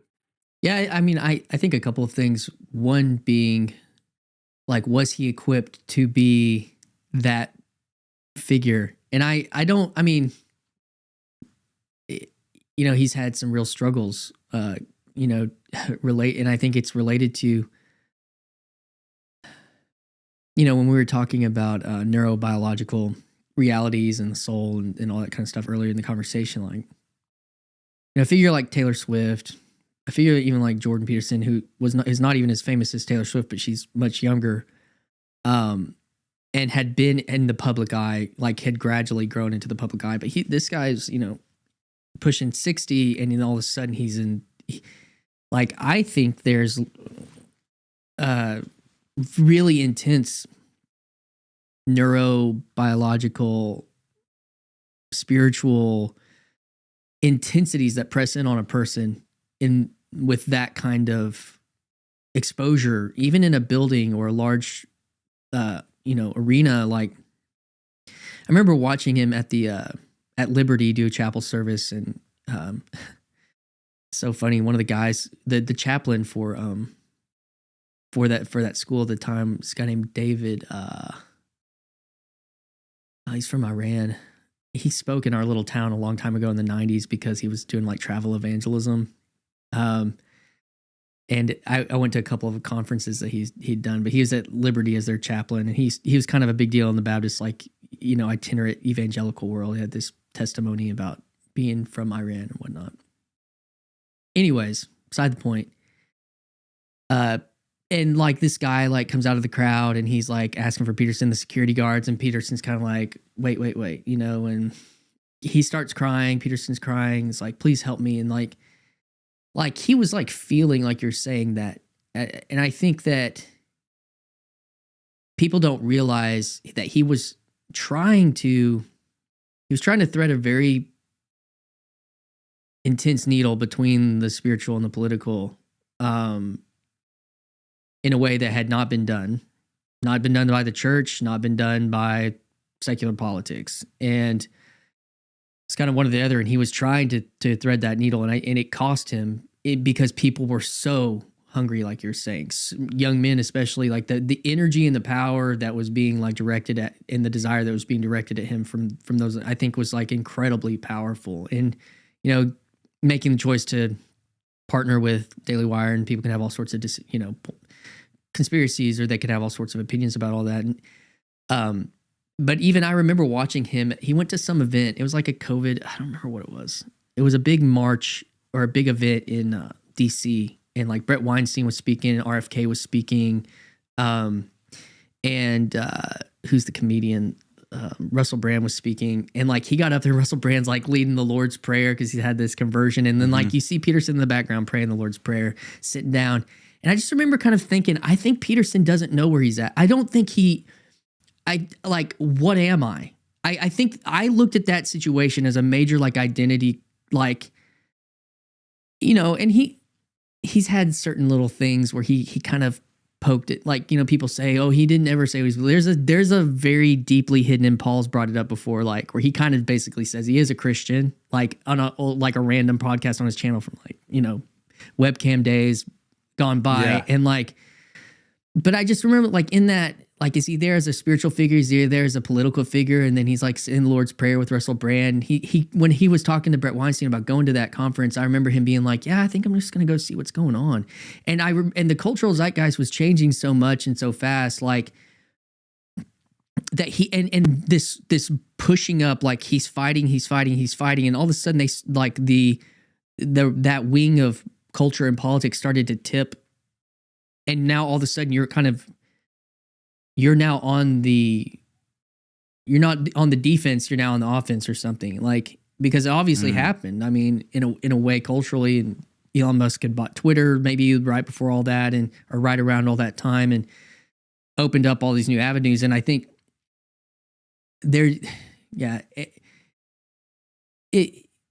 is he the guy that had the ability to channel all that? I don't know if he was.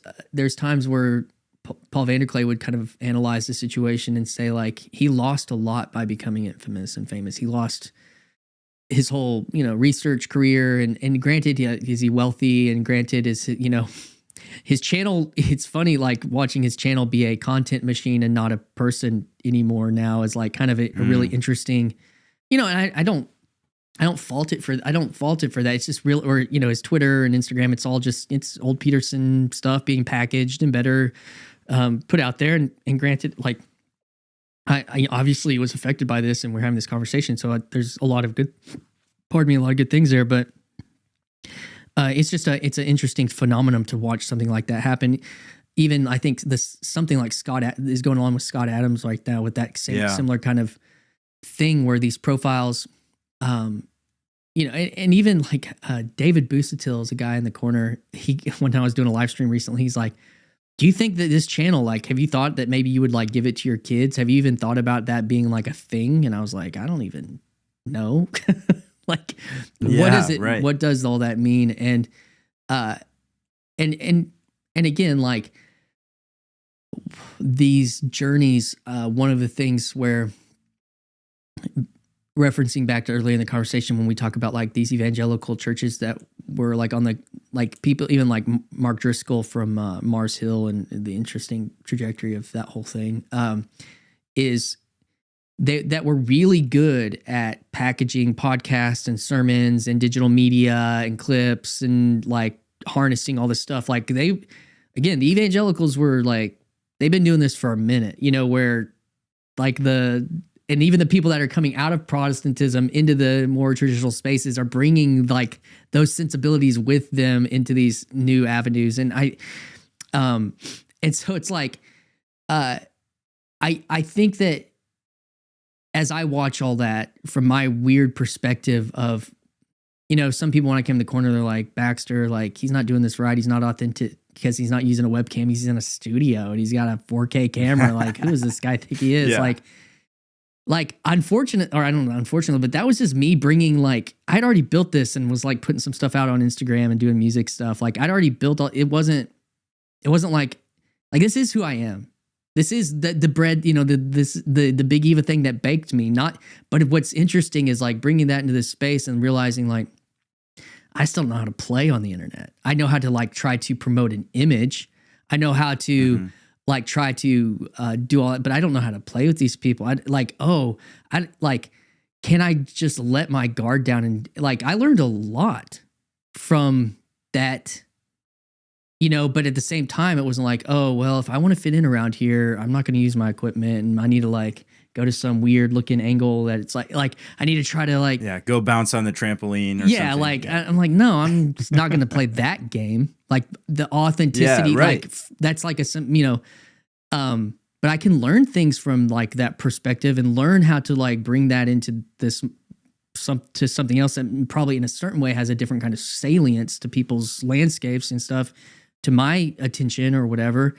And I think that, I don't know exactly where I was going with all that, but the part of being with watching the landscape change and these tools, here's where I'll go with it. Like the journey of Jonathan Show, Symbolic World, like even how he's harnessing his channel. I just saw it released today, and like it's like this cosmic image, and I'm like, oh, cool thumb, and I mean, it looks really good. And then I click on it, and it's you know, Richard Rowland, Deacon Seraphim, doing a podcast interview on Jonathan's channel, which is, he's been doing that some more, but it's like, and then like I look in the description and it's like, you could see 3 other really cool, like matching thumbs on the description with the links. And it was like, you could go to these that are kind of in this series.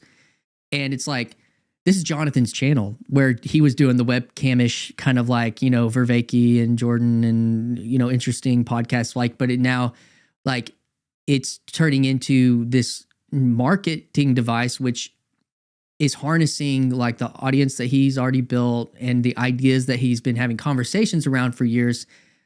Like it's looking more like Jordan Peterson's channel in a certain way, in a lot of ways. And you know, people taking the courses behind paywalls and all that kind of thing.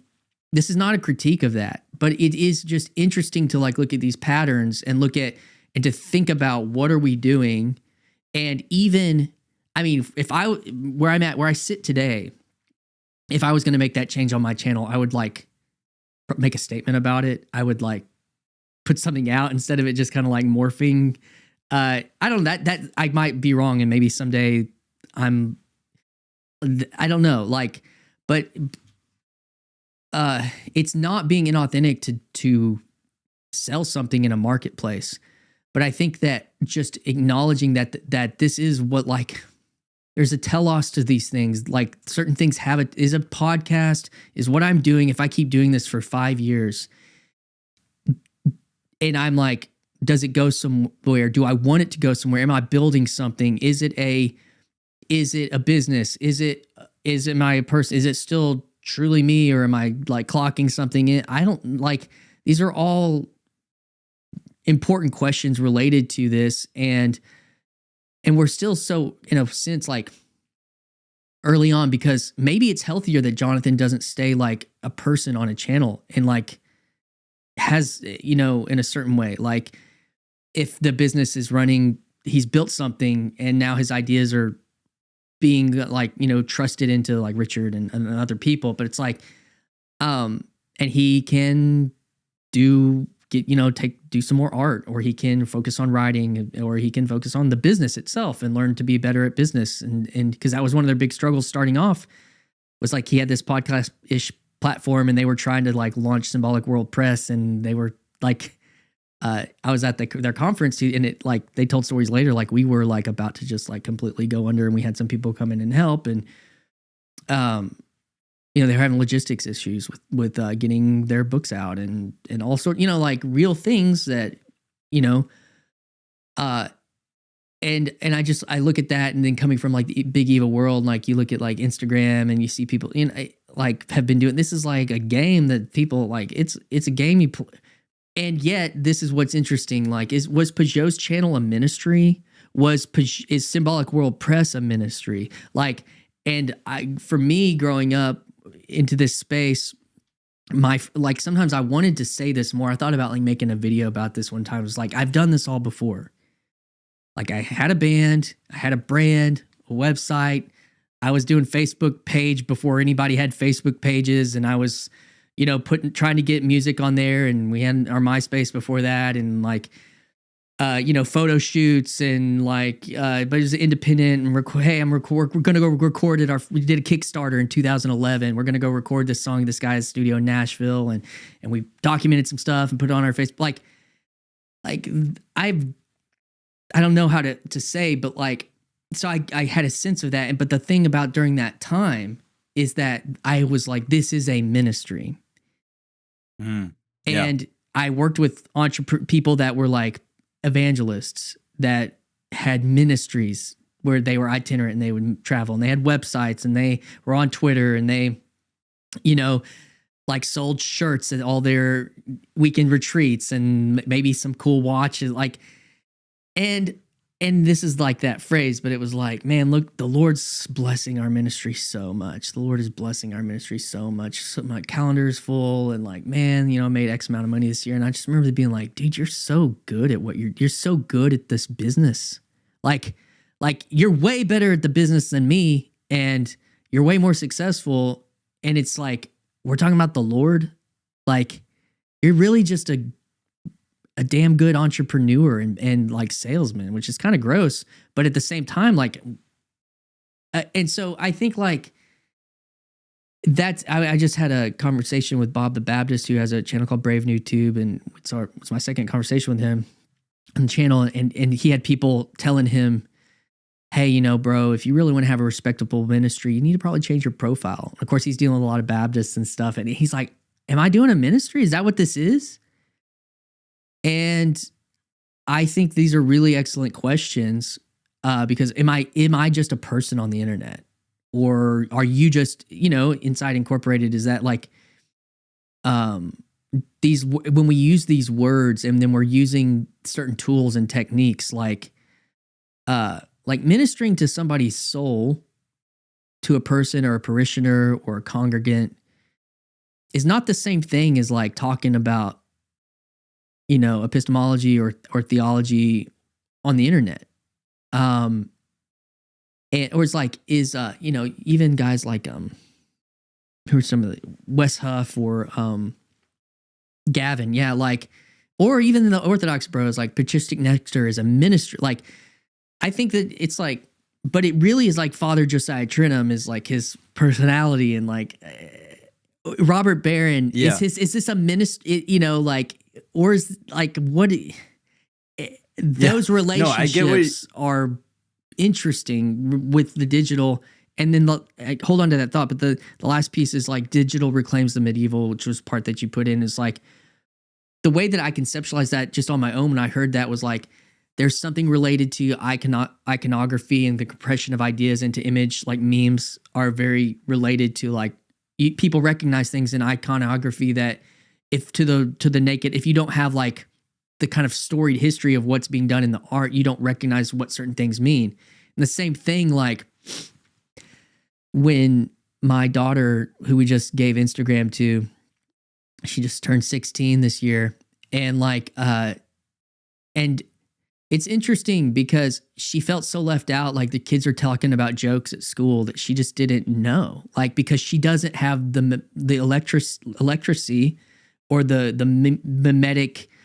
She can't read the memes because she had a low electricity. Like whatever. And it's interesting now. Is like she's sending me and my wife DMs of these reels that she's looking at, and we're having like this interesting conversation that we've never had before related to these reels that are showing us also like these are things she's repost on her profile, and these are expressions of things that are meaningful to her that maybe we've never even had a conversation about, but it's like that's the kind of like medieval, like in a certain way that's being recaptured as something about certain things that can't be captured in conversation that are captured through mimesis, that way through imagistic things. And then the other side of it is the conversation I had with P.F. Jung.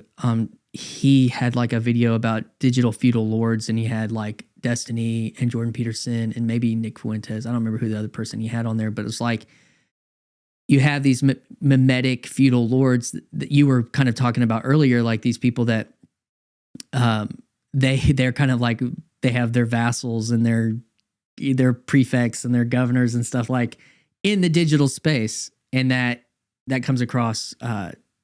That's something that's happening now and again. Like I think Paul Vanderklay, I don't know if he was someone who coined this, but it was a big conversation about somebody like Beth Moore having more influence in the Southern Baptist Convention when she was still Southern Baptist than most pastors. And it was a complementarian, denomination. And what does that mean? And she was probably, she was a feudal lord, like over, early on with her digital ministries and stuff. Anyways, that's just another thought. Yeah. Yeah. The thing that came out to me from like everything you just said is that I was kind of trying to say this earlier about Damon and Affleck. Like their mastery of the screen is one thing, but what they're able to convey is the thing, right? So their ability to convey allows them to tell any type of story in the world.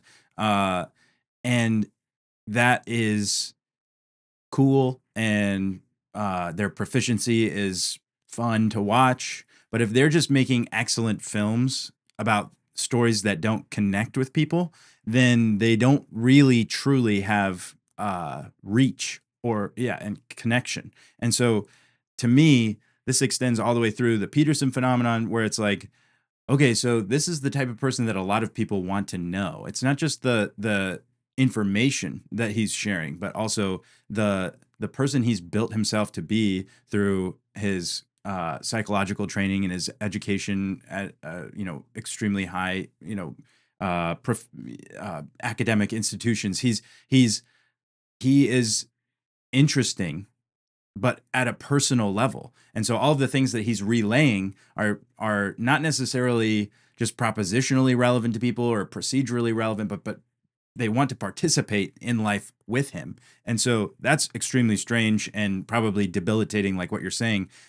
He's famous, but he's almost like famous on a personal level. Like lots of people want to be connected to him. And I think that might be different than, say, the Kardashians being famous. They're famous on sort of a meme level, where there isn't, I mean, they theoretically are authentic through their show, right? Because it's reality TV show. And so maybe people actually connect to them in some sort of personal way through that. I don't know, because I don't, but that might be someone's story. But I tend to think of them as very shallow, and I know they're full blown human beings, but there's a way of being a human that is shallow, and there's a way that is deep. And so the deeper that you are, I think that the fame might demand a bit more energy of you, and especially when you're meeting people in real life. Like I don't think that Kardashians, I don't think it would be possible for them to have a meet and greet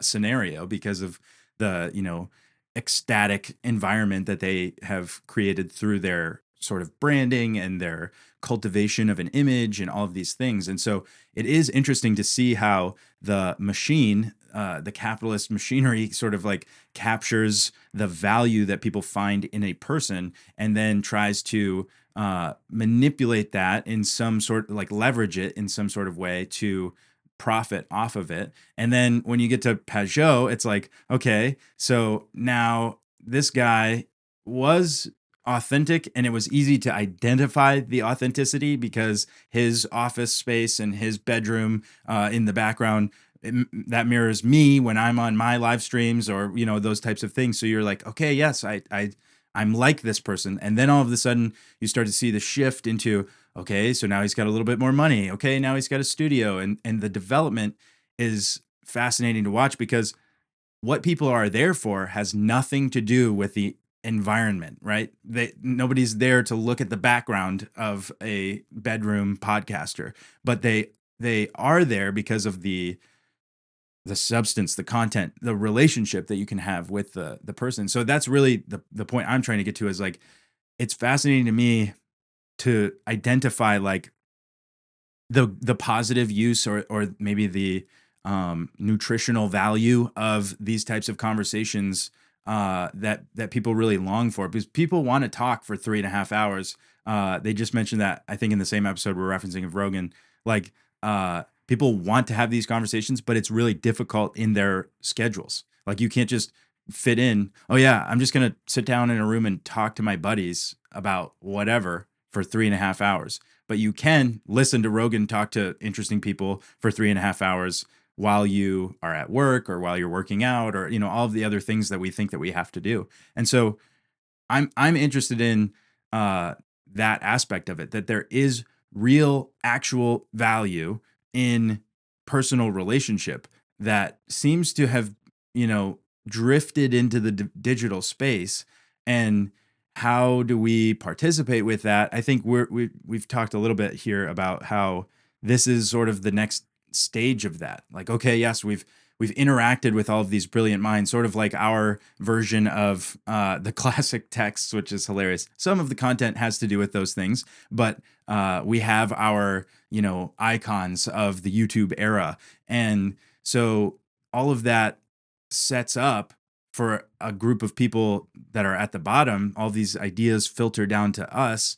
And now what do we do with it? Well, it's mimetic. We just imitate, like, oh, okay, well, Peterson has a podcast and he talks to interesting people. I would like to do that too, And yeah, I think it's interesting as it relates to the church, because I think what you'll never lose is the essentiality of personal relationship. It's the embodiment that we were talking about before. You can't divorce yourself from your body. And so you can never, like a church with excellent branding can always attract people through the graphic design and through the, through the lighting and through the audio and the quality and all of that.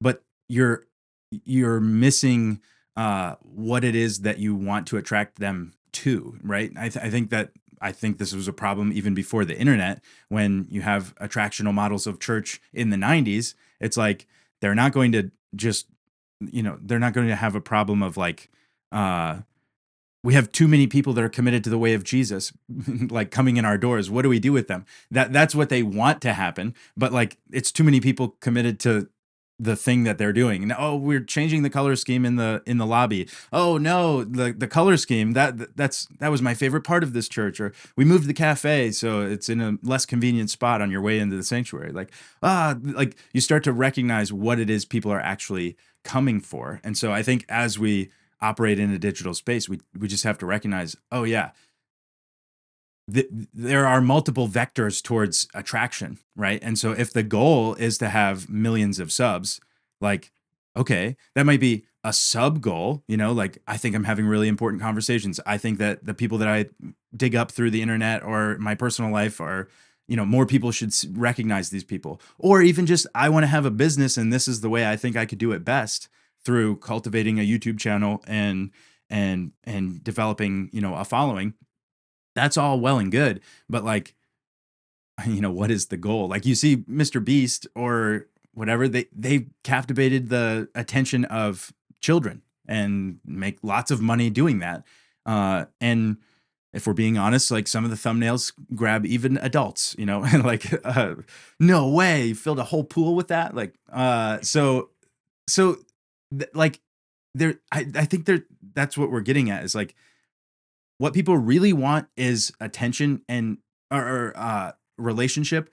And another thing that, like, there are many things that people want, right? Sex sells, and power sells, and competency. And so, YouTube is full of thumbnails that are selling you something. And so, I guess, to me, the thing that has the most lasting value is uh, relationship. And so, I guess maybe that has been a little bit of what we've been talking about today, is like, how do you get that through a medium like this? And then how does it translate into the real world, into people's real lives? Because I think your example earlier is so interesting to think about. I think Paul had somebody on his channel who's like a philosophy guy on YouTube, and he's Orthodox in real life, and he yeah. And so he's at his church, and maybe he's involved in the new believers, or whatever their version of that is. And the people coming in, they you can tell like which ones are coming from YouTube. Like, these people know everything there is about Father Seraphim Rose, but they don't actually know anything about like how to hold a conversation at coffee hour. So yeah. Learned a lot of things there. Going back to like the Kardashian versus Jordan Peterson is like, what is like, there are a lot of, there's the desire for a father and the desire for sex, or, I mean, Freud might say something else to this, but I think those are very different motivations and desires. And like we talked about, like a deep desire, like Kim Kardashian is a sex symbol, admittedly, so it's her origin story, but also how she presents, and obviously she's tried to mature away from some of that stuff and whatever. She's a mom, and I'm trying to be a lawyer and everything else, but it's like, but Jordan Peterson, like, what are people looking for? There's like this, I don't remember who was saying this recently, but father hunger, like maybe it's my conversation. Who did I just have that conversation with? I guess it was maybe Bob Baptist, but like that's a completely different. And you even in going back to that conversation, or to that event that he did at Liberty University, and that young man came out of the crowd and he's just like, "Please help me! I need your help! I need your help!" That is a very different than like, "Man, I'd like to bang her." Like that. That's like that's a very different energy that somebody is channeling, and the weight of that energy is very different. Like, especially if on some level you're trying maybe to be responsible with it, and not perfectly, but maybe trying. So yeah, I think that's an excellent contrast that you painted out there. And then these, in my recent conversation with Daniel from OG Rose, which is fantastic. He talked about the introduction problem, and I think that even our conversation is really interesting, because he said that you can land into a conversation and already know things about somebody. And like, before I talked to you on the podcast, like, Greg reached out, I was like, "Hey, check this guy out," and he had been on your podcast, and I go watch a episode or two, and then I'm like, "Okay, let's have him on," and then we're talking and like hear your story. It's like, and even though there's a part of the TLC rando culture that's like, "Hey, let's talk about the origin of somebody, let's talk about their personal story," there's also a sense in which you can hit the ground running if you so choose to, which is also very powerful. And, I think in my conversation with Daniel, he's like, "Yeah, and I grew up, and yeah, I was from Virginia." And he's like, I think in a sense, like, he was like, "Let's get over he's like, "This is counter thesis. Let's get past the introduction problem." So I thought that was cute, because he's like, "Christian, or I said this in the intro, was like, he commented on my very first video 2 years ago, like through his algo. Like I remember being like, going through his like 50 comments, and it was like 500 views in a day or two. And I was like, wow, this was crazy. And I'm clicking on these profiles like, oh, this one's got like 1,000 subs. Like, that's weird. Like, who is this person? Like, okay. So, and then, over time, like making sense, we were in a couple of different things together. And so like the introduction problem is an interesting thing related to what we're doing. And even I think this little corner of the internet is like, and in a lot of my intros, I'm like, yeah, this person made a comment, or yeah, this, I saw this person on a live stream, and it's like, Yeah, and I'm introducing them to you, but for me personally, like I'm already like there's something interesting here, and there's also something. Yeah, I want to know more of their story, but I don't have to be like, "Hi, nice to meet you." You know, it's like, yeah, I saw you here, and then maybe I popped up into that stream, and I was a part of a conversation and that kind of thing. And so, and I'm watching you do some of that as well. And then you, the essentiality of people. I'm looking at grad school and I'm looking at possible opportunities, and I've gone back and forth at different things about like what you can do with a nursing degree is really, I mean, it's pretty broad. You can get into family practice, you can do more hospital stuff in the ICU, you can do a lot more women can get into obstetrics and in OBGYN and stuff, and you can also get into like psychiatrics and evaluating the future. Like I've had my own black pill angst about AI and like how valuable and robotics and stuff, and Musk and the people. This was another interesting thing. The way Ben Affleck talked about AI as he really brought he brought his own thing there, and like so all the guys that I watch that are like AI is going to change the world have a vested interest in. Mark Andreessen. No, that was so Mark good. Andreessen and I don't know, even Tom Bellew and who's the other like the All In guys. Yeah, it's exactly. You're like, okay, well, I mean, they have a thing, right? And then you listen to somebody who's to the storycraft like Affleck and Damon, and they're kind of like, yeah, and they brought their own heat. Like, good on them. Like Damon telling that story about The Rock, and then like Affleck giving that kind of example of like, we all have our biases and our vested interests, and like we're trying to like get capital for these farms and whatnot, and like energy farms or data farms, and so as I've looked at grad school and I've making considerations like, do I want to go into like maybe the psych practitioner, heavily influenced by a psychologist, like and being part of being in therapy for many years myself, and it's part of a healing process, and maybe doing something with my wife later on in the future is like, do I believe in people to people, like that it's gonna survive this black pill that we're talking about, or this singularity? Like, I mean, I'm consciously thinking about that, but that question of the church and the essentiality of people, because even like the Big Eva, like guys like Carey Nieuwhof, like, the messaging that's being sent to pastors about all this, what do you have to offer people is people to people stuff. Like really leaning into those type of things. Obviously we can talk about Comer and embodied practices and the East and West and all this type of stuff. But I think that's true. And then you kind of went into that next section of like the attractional model of church, which we hit on last time when we had our conversation, but you were kind of bringing it into like, and I don't know if I said this then, but like, I don't know who said it. Terrible at receipts. I'm not Daniel. Daniel's the receipt king. Yeah, like he's unbelievable.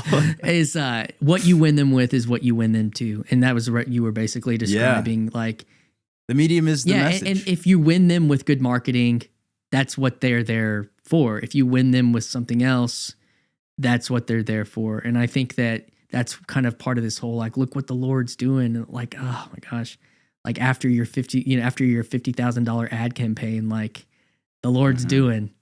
Yeah, I'm like, okay, dude, like whatever. But, and that's my cynicism, but like, but it's also my experience of like knowing what it's like to run a church social media page and like win people with, good,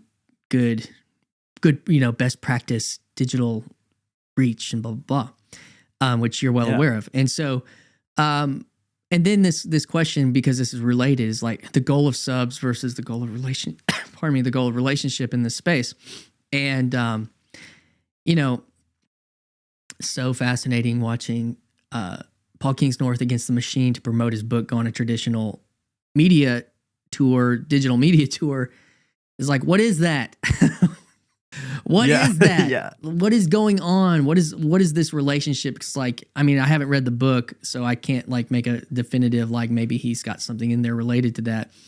I think, but it's like, so again, operating off the meme of the book and the medium of this space, but it's like, okay, goes and lives like I've been to church with him before, but it's like, and I've been in the area where he lives last year when I went to Galway for Marcus from More Christ YouTube channel, Christ and Culture, that Paul Vanderklay spoke at, and that Martin Shaw was there. And I'd met Martin previously at the Symbolic World thing, and I was talking to him. And then when I showed up there, and I was behind him in line to go get like the coffee and stuff after this message. And it was this cool old Catholic church in Ireland. And then like he's talking to some friend, and I just happen to get like, I literally just walk out, and I'm just like minding business, but I walked right behind him in line, and he kind of looks at me, and then he's like, and he kind of he's like, I know I've seen this guy, but why is this guy here? Like, is that, I made a point to bump into him at Symbolic World a couple of times before that. But the point being, I mean, even for just watching, like, he operated, he's got a publishing house himself, and he's doing work with Symbolic World. And then, he was a professor emeritus at, that's not the right word. He was a visiting professor at Stanford for like storytelling and stuff. But so he was a very professional person, but he was also doing this like way out in the woods experience. But he's also like, that's how he makes a living. And there's this relationship with the market and with authenticity that we're like in these mediums, and like, what is this thing? Like, these are the things that I'm trying to, so is the goal relationship? Is the goal selling a product? Is the goal, is it this person? Like, he's a storyteller, or is he like all this stuff? Like, look at all these things. And one of the things he said at Symbolic World, I tried to take to heart sincerely, was, he said, be famous for 5 miles. And is Martin Shaw going to be the most famous person in the world? No. He's still doing something very niche. But when you kind of look at it from this like, whoa, he's one of these kind of big heavy hitters and interesting conversion. And he's on all the big things that we pay attention to, like Justin Brierley interviews him, and Paul Vanderklay's, his friend, and interviews him. And like Peugeot's, he's, having these interesting conversations. It's kind of like, huh, like you kind of have this perception of like, oh, he's big time, but in the scheme of things, like he's like still trying to just make a living, with the tools and the gifts and everything. And he's kind of took a risk, like moving into the Christian space. So where do you go to make a living in the Christian space? Well, guess where you go? Big Eva. That's where you go. Yeah. Gig Eva, that, whatever. And so, okay, that's fascinating. So like, but you're like, whenever they invite, the leaders for Symbolic World Summit invited Ruslan and John from What Do You Meme to go to that event. And so I sat with them, talked to them a little bit when they were there. And I was like, oh, Jordan Peterson world and Symbolic World is like entering Big E, like that's like an intentional move. Yeah. Like we're like entering this conversation. And then like Ruslan actually has Orthodox roots, Armenian Christianity when he was born. But then like, so he's has him, and he has Neil deGrasse on, and there's this like conversation, and like, I just like watch these things. And it's just fascinating to me. Like, this isn't a critique. It's like authenticity, marketplace, product, person, all getting mashed together in these places, and asking, which is it? What is it? And is this ministry? And like, it's just, and I say this to you as somebody that's, making a channel like myself. And these are the things that I'm paying attention to. And so to be famous for 5 miles, Martin Shaw saying that, like, in the grand scheme of things, he probably is still only famous for 5 miles. Like, he's not Kim Kardashian, like he's not Jordan Peterson, like, right. Even like, so I don't know, like, it is an interesting relationship. I think that Paul Kingsnorth, like the intersection of a famous author kind of doing the Benedict option, but also still leveraging the powers of the digital space to promote like this book. Like I'm just trying to sort that, I'm not I'm not calling him a hypocrite. I just think that it's interesting. And I think because we do have these inclinations to like retreat or to find something to touch grass and all that kind of stuff. And yet to and to promote our book that tells people to Yeah, touch grass. so it's like, what is that? Because and does a book about like Against the Machine exist if it's not promoted on Amazon? Like, I don't know what to do with that. I don't know what that means. And so, the last thing you kind of brought up was like the lasting value of relationships. And I think like even in this journey that I've been on, one of the mimetic terms that Paul Vanderklay shared a lot was like hierarchies, bind and blind. And even as I've watched like myself go through this process of like, okay, I made some friends, this Dunbar number that Peterson really popularized as well. It's also been in use in church growth literature for a long time. And it's a sociological reality about intimacy. And I was just doing some GPT back on that and stuff last week, thinking through that stuff again, because I'd read books on church growth in college, in my undergrad. I read church growth articles by like Keller and he's the dude from Saddleback, Rick Warren, when I was in ministry.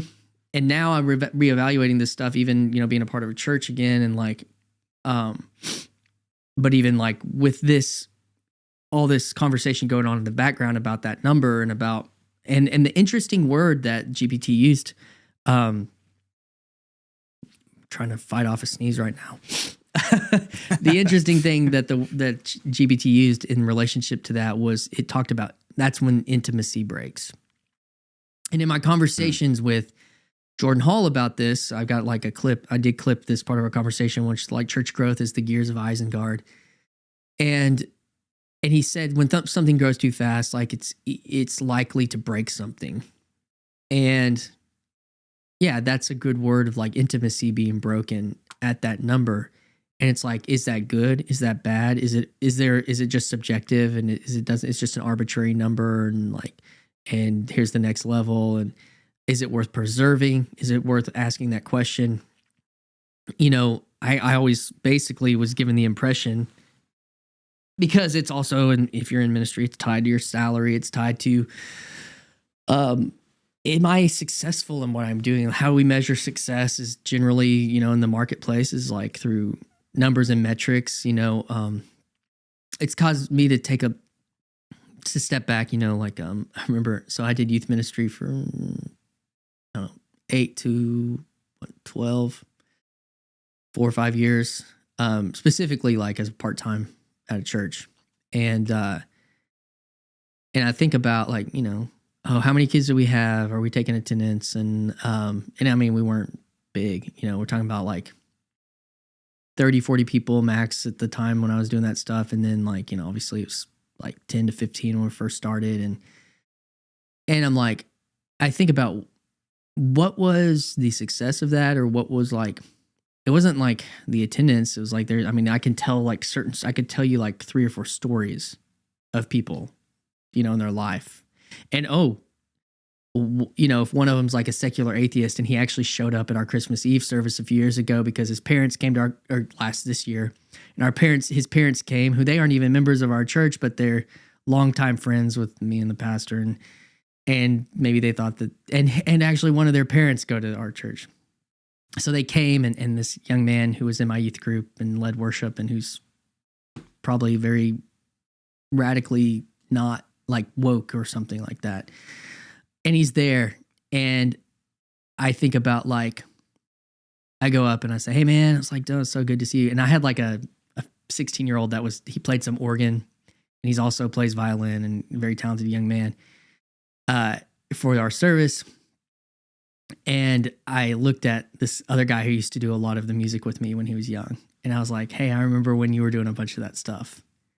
It has nothing to do with where his belief is right now. It has nothing to do with his story related to that, but it had everything to do with like 2 people looking at each other, remember something regardless of where you are at today, like that we carried, like we did something together that we enjoyed one another's company in. And regardless of what kind of like theological grounding we're going to like meet on this, and you're here with your family and I'm here with my family and we're here together. And it's like in this story, it's kind of like, I don't know if you watched Jared Atheist Church Auditor's video before, like stuff. He's an interesting channel. Had him on about a year ago. And he talked about he's an atheist. He doesn't believe that the metaphysical claims of Jesus are true, but he loves the Christmas story. And 2 years ago, he was doing his videos where he'll go and he'll audit these churches and give his feedback and his channels. It's grown a lot this last year. It went from like 20 to 80,000 subs this year. And he tells this story. Last year, he went to like this really like kind of like, low church reformed kind of church. And then he went to like a big mega church version of a Christmas service. And he kind of walked away, and that was 2 years ago. He walked away kind of just, or I guess more like a year ago. He walked away really, I don't know, like kind of just like, yeah. And then this last year, he went to this local small Anglican church, and he got his Christmas-ness, the hymns, the children nativity, the quaint something, Home Alone meme, like he got something there, and he was like crying because I guess at some point when he was 13, that was like Christmas was when he kind of became a Christian. And even though he'll say, I don't believe in these metaphysical claims, like there was something good here that I was thankful for. And I kind of had like, that's what I'm saying. Like, and again, I'm not trying to, do I want Jared to believe in the metaphysical claims of Jesus Christ? Yeah, I do. But that story was good. There was a goodness and an honesty to that story, and a relationship to Christianity in that story that's authentic, I think. And I remember when I was full-time on staff at a church, like I had been part-time. I was doing itinerant worship ministry, like traveling, and also part-time at this church. And right when I had some stuff go on, that's like, I need to get more serious, and I'm going to talk, I need to take care of my family better. I'm going to talk to the church about going full time. And so I did. And a month after I went full time, the pastor at our church, like I have a meeting with the elders, like, well, we'll just call him Jim for the time. Jim, he's really questioning if he believes any of this. And so we're going to send him to like a retreat up in Colorado, and he's going to try to work some things out. And if not, then he's going to, put together a resignation plan. And I just remember being like, and this was my first month full time, and I was the only other full time person at this church. I was like, all right. And I talked, my friend who was probably like my most mentor friend relationship. He was 10 years older than me. He had been in the Catholic Church for interesting story with him is he had been a youth pastor on staff at it was like kind of like a moderate Mennonite church, more like a Baptist church, as a youth pastor there. And he had married the pastor's daughter. Pastor's daughter cheated on him, and he got fired. And so like he gets out of the church for a long time, and he ends up marrying this Catholic gal from the Midwest, and they live in Central Arkansas, or they moved to Central Arkansas, and he like goes into the Catholic Church for like 7 years. And then they move up to where we live, and they kind of find their way to our church. And so he has this like broken sacramental, but kind of evangelical Baptist raising past. And it's like, he had this giant influence on me while he was there. And I remember asking him, I was like, Jim's like not, like, what do you think about that? And he just looked at me and said, I just don't think his story's over. I was like, whoa. Like, that's not the evangelical response. The evangelical response is like, man, he never really was saved. It's like, I've got to answer this question rationally. And I just remember being like, wow. Okay. And, I've had lots of friends like move into different places in their Christian faith, and people could have looked at my story, have lots of questions about my story. And I think, so my friend who went through all that, Seth, I think like that perspective it's obviously stays with me. And, it's and it's like taking kind of a postmodern, thing, like when we're talking about the story or whatnot. But like, what's funny is that, Jim went on to become a nurse, and I ended up working with him when I became a nurse at a hospital about an hour away.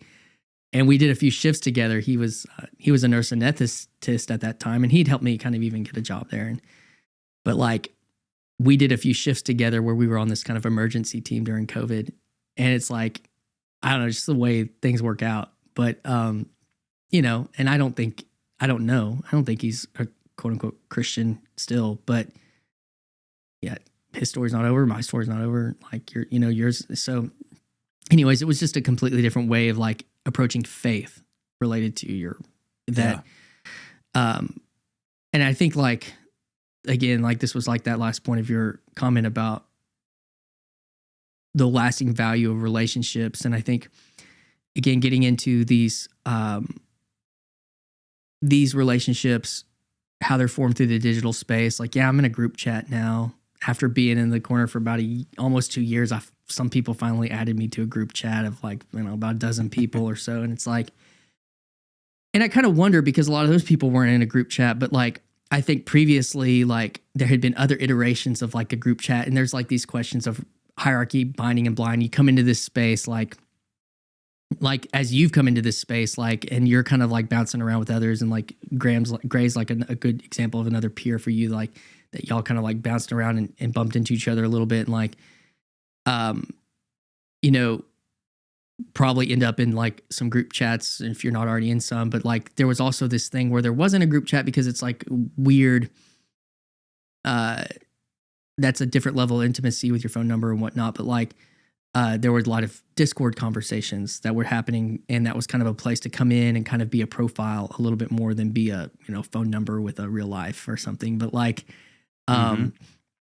these relationships, they're built over time, and watching them develop, and even in my own experience of that, and then like falling into these things. But like at the same time, like I'm probably not going to have another like my Dunbar number, people fall off the top all the time. It's like, I'm struggling to remember people's names, even like influential people's names or people in my life. And it's like, that number kind of stays present, and it's a little bit of a revolving thing, and who's active in that number is real. And some of it's in the digital space, and some of it's at my church, and some is in my family and friends and stuff. And it's like, and that ultimately is like something that will probably last a lot longer than your prophilicity. And it's like, maybe there's a certain time in which that number is trying to get re-solidified in this new medium and reacquainted, like with trying to find some other people, because, this weird and water cooler thing doesn't exist anymore because nobody's hardly watching the same things again. And some of that I think will roll back around. But like, there was a period where like, everybody's like, no one wants to admit that they're watching Alex Jones, right? Like no one's going to talk about that at the water cooler. But then like, it's like now you can be like, yeah, I made this joke. I was traveling up to this place in Southeast Missouri for 3 months. I didn't know anybody there. And people would get talking about stuff and, at the nurse's station, all this stuff. And these two guys, I pretty much just dropped on them. I was like, yeah, basically everything Alex Jones said came true. So we're kind of on the other side of that thing. And they both were like, oh, Yeah. They didn't want to say that out loud, but I was like, I'm not going to be here in like 6 weeks. But it's like, I think, but there's something to that. Like, no one wanted to admit all the things that they were, and we're kind of like, what I mean by on the other side of that is like, part of the corner was people trying to find people to talk to about the things no one felt like they could talk about. And some of that's changed now. And people do feel more free to talk about these things in their embodied spaces. Again, that's like shifting. So, I don't know. So the purpose of these things also, I think, are changing as well, because I think like people in your generation and Gray, like,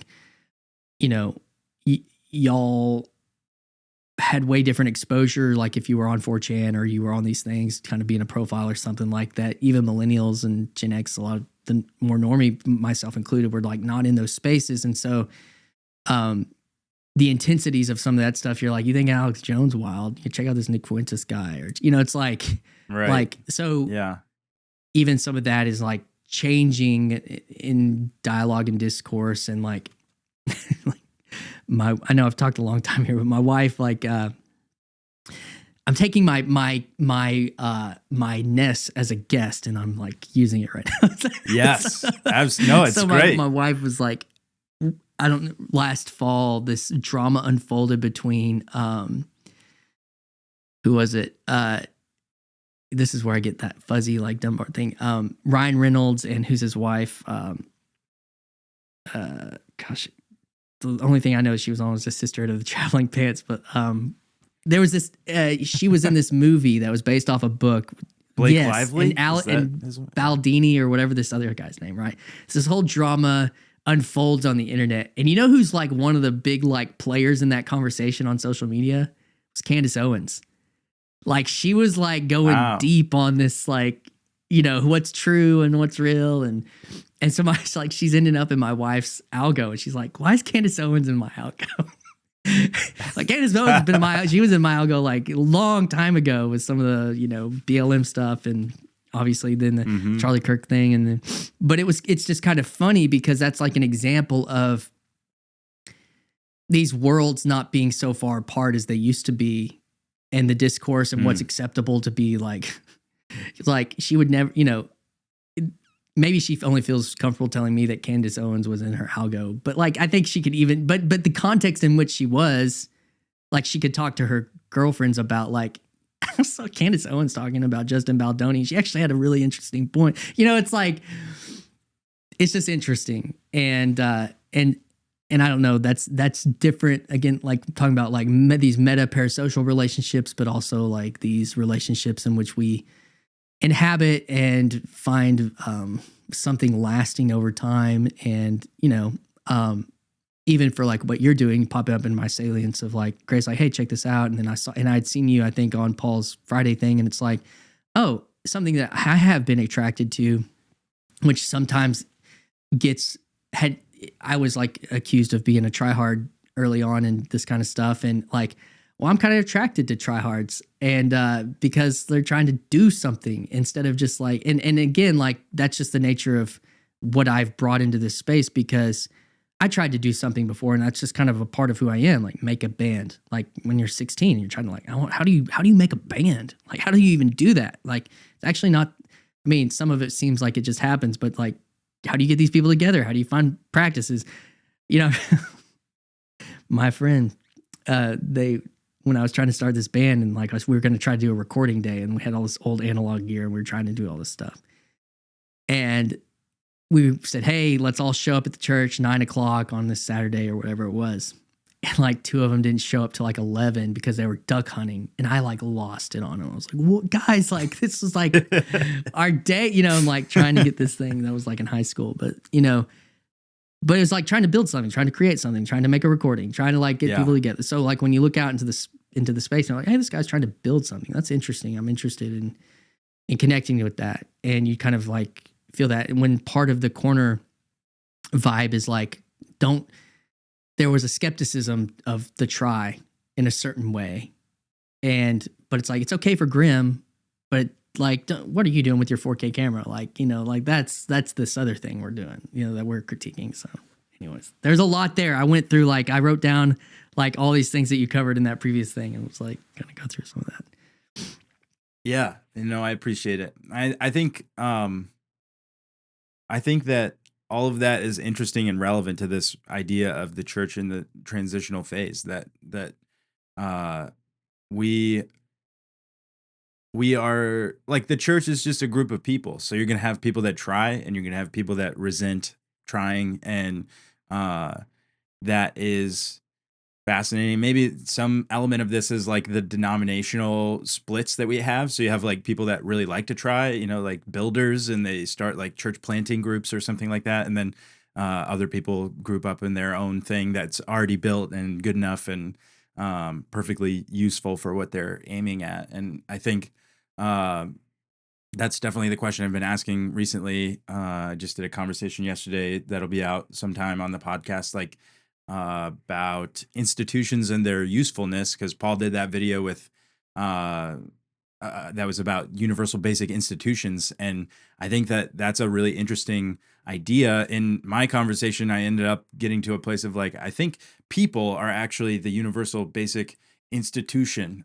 Like God instituted Adam in the garden to work the ground and tend the garden. And so there's like some element to all of these problems that are just like uh, maybe the particulars. We've talked a lot about the particulars of our moment that people are dealing with, but then what fascinates me is just what the telos is, because I don't think it's changed. I think that it still remains to bear the image of God and to connect people to Him. I'm just kind of recapping the conversation I had, but it was like the when Solomon dedicates the temple, he is like asking God to bless them when they're doing it good, and then also knows that they'll probably let that slip and they'll do it wrong. And God, would you please bring us back to you so that people will know your true nature and character? And I think when it comes to my perspective on this, it's like whatever it is that you're doing, I think that God's glory can be known through it. And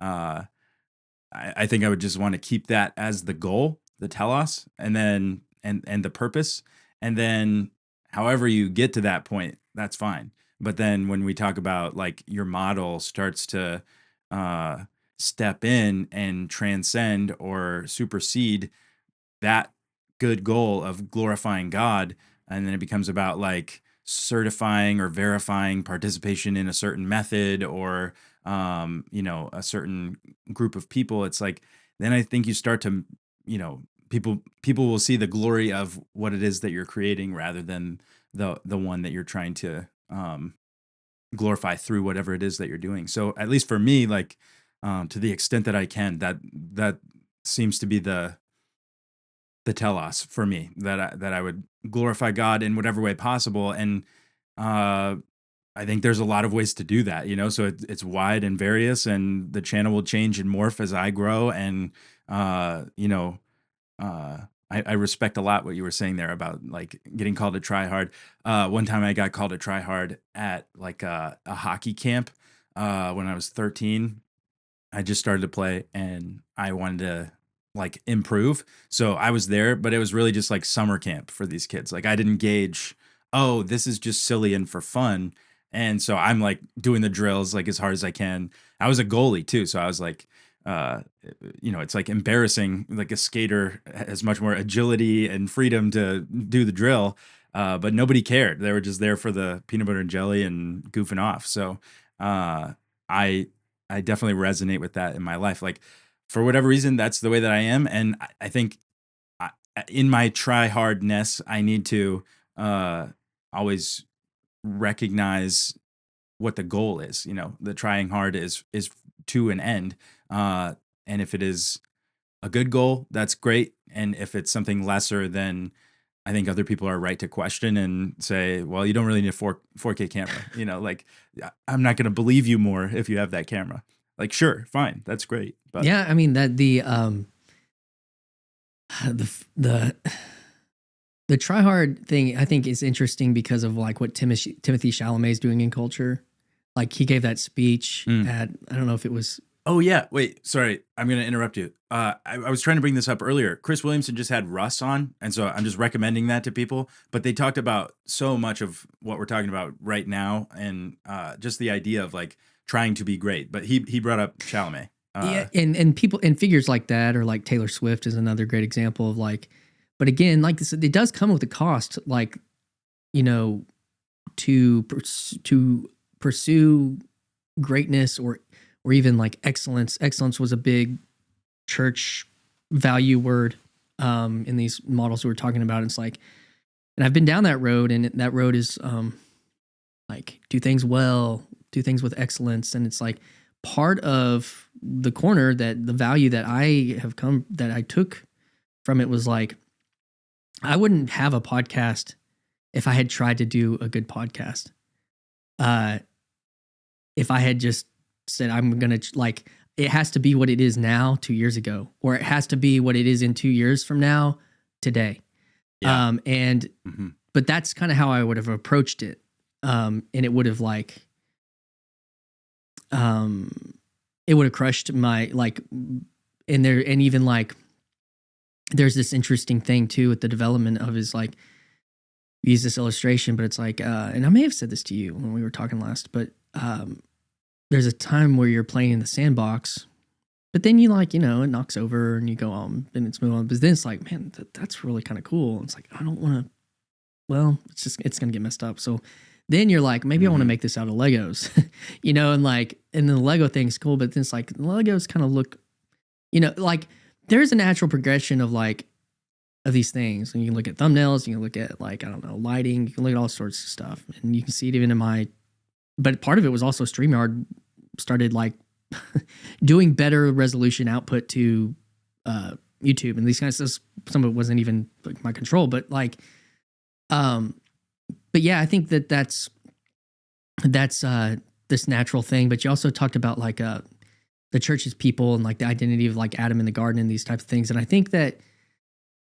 oh man, I've said this a bunch of times. You probably heard me say it. But this covenantal identity stack, which is I saw it from Elliot Betwick, who's kind of doing the Chris Williamson thing over in the UK, young guy, early 20s. We tried to connect to ARC, and but he's doing all this high production, super Instagram. He models after Chris, and I think it's admirable. And I look again, I look at that and I think, man, he's really trying. He's trying, and I don't look at that and be like, I just don't have that. I guess it's because I respect it in a certain way, but I also don't think that I can approach certain things that way at this point in my juncture. But he had on this guy. He's a British conservative political guy. He's a young guy, mid-20s. And he talked about the covenants that God made. So we're talking about the church and the identity of is people and is Adam in the garden. I kind of see that as a little bit of a hyper individualistic thing, because I think that all of our in our identities that we're presently in several all at once all the time. And of course we're shifting it as I'm at home with my kids or I'm at work, or if it's a political figure who is in leadership, or you have a president, or you have and those are top, but even if you're not those monikers, like a king or a president or a governor or a politician or a CEO, or, you're a worker, you're a craftsman, you're, all these different things, arts, you exist within all of those levels. So you have, as a person, your relationship to the divine, and then you have maybe to propagate humanity, you have the house, you have the marriage, and then you also have a household, and then you also have a tribe, which is kind of your Dunbar, and then you kind of have your nation, and then you have a kingdom, and then you have the church. The church is something that can do something it is the true global thing, the global identity, that we can that you can have as a Chinese person, that you can have as a Brazilian, that you can have as a now. I think the woke thing says that we all it needs to be this homogenous a soup of lowest common denominator. It's just not possible. But it's it ends up being white guilt. But but the other thing though is that at the same time, there's it's Presbyterians are interesting. They've got the Korean Presbyterian Church, which is real similar to, say, the Roman or the Russian Orthodox, or you have these things that are tied to a people and their identity and stuff. But I think that the identity thing is not, it's not less than us as people in relationship to God, but it is also at these different places that we exist in all of these things all the time. And I think with the universal basic institution is trying to point to the church. That's kind of the thing. If you look at that universal institution, that can do that, I think that the church can do that. And what does Catholic mean? Yeah. So so I think that's been done that's not a new concept. And so, then there's, so, I'm not Catholic. What does that mean? Well, I think there are ways to relate to, you can, I have an identity as a of Reformed Catholicity. That's a part of my identity. And so which is in relationship to, say, the institution of the Catholic Church, but not in the institution of the Catholic Church. And still within the institution of the church or something, but like, I don't know, those frameworks have been helpful. That was a recent one, like last fall. Yeah. It was really helpful related to that. Yeah, I've been thinking just about like the fractal nature of all of that. So like all of the pieces fit together, but they're all the same piece all the way up. So the person connected to the divine is an expression of the logos, and then the family is an expression of the logos, and the community and the nation, etc. And so, and those are the ideals, right? And so you live into those ideals in the way that you do. You don't always succeed in those ways, but then when you get all the way up to the fullness of the stack, it goes right back down to the individual, because Christ is the new Adam. And so it's a fascinating thing. In the podcast with Gary Shang, it's like 3.5 hours long. Jordan Hall talked about how Christ is the truth, means like he is the substrate of reality that is necessary for truth to exist at all. And then at the same time, he is a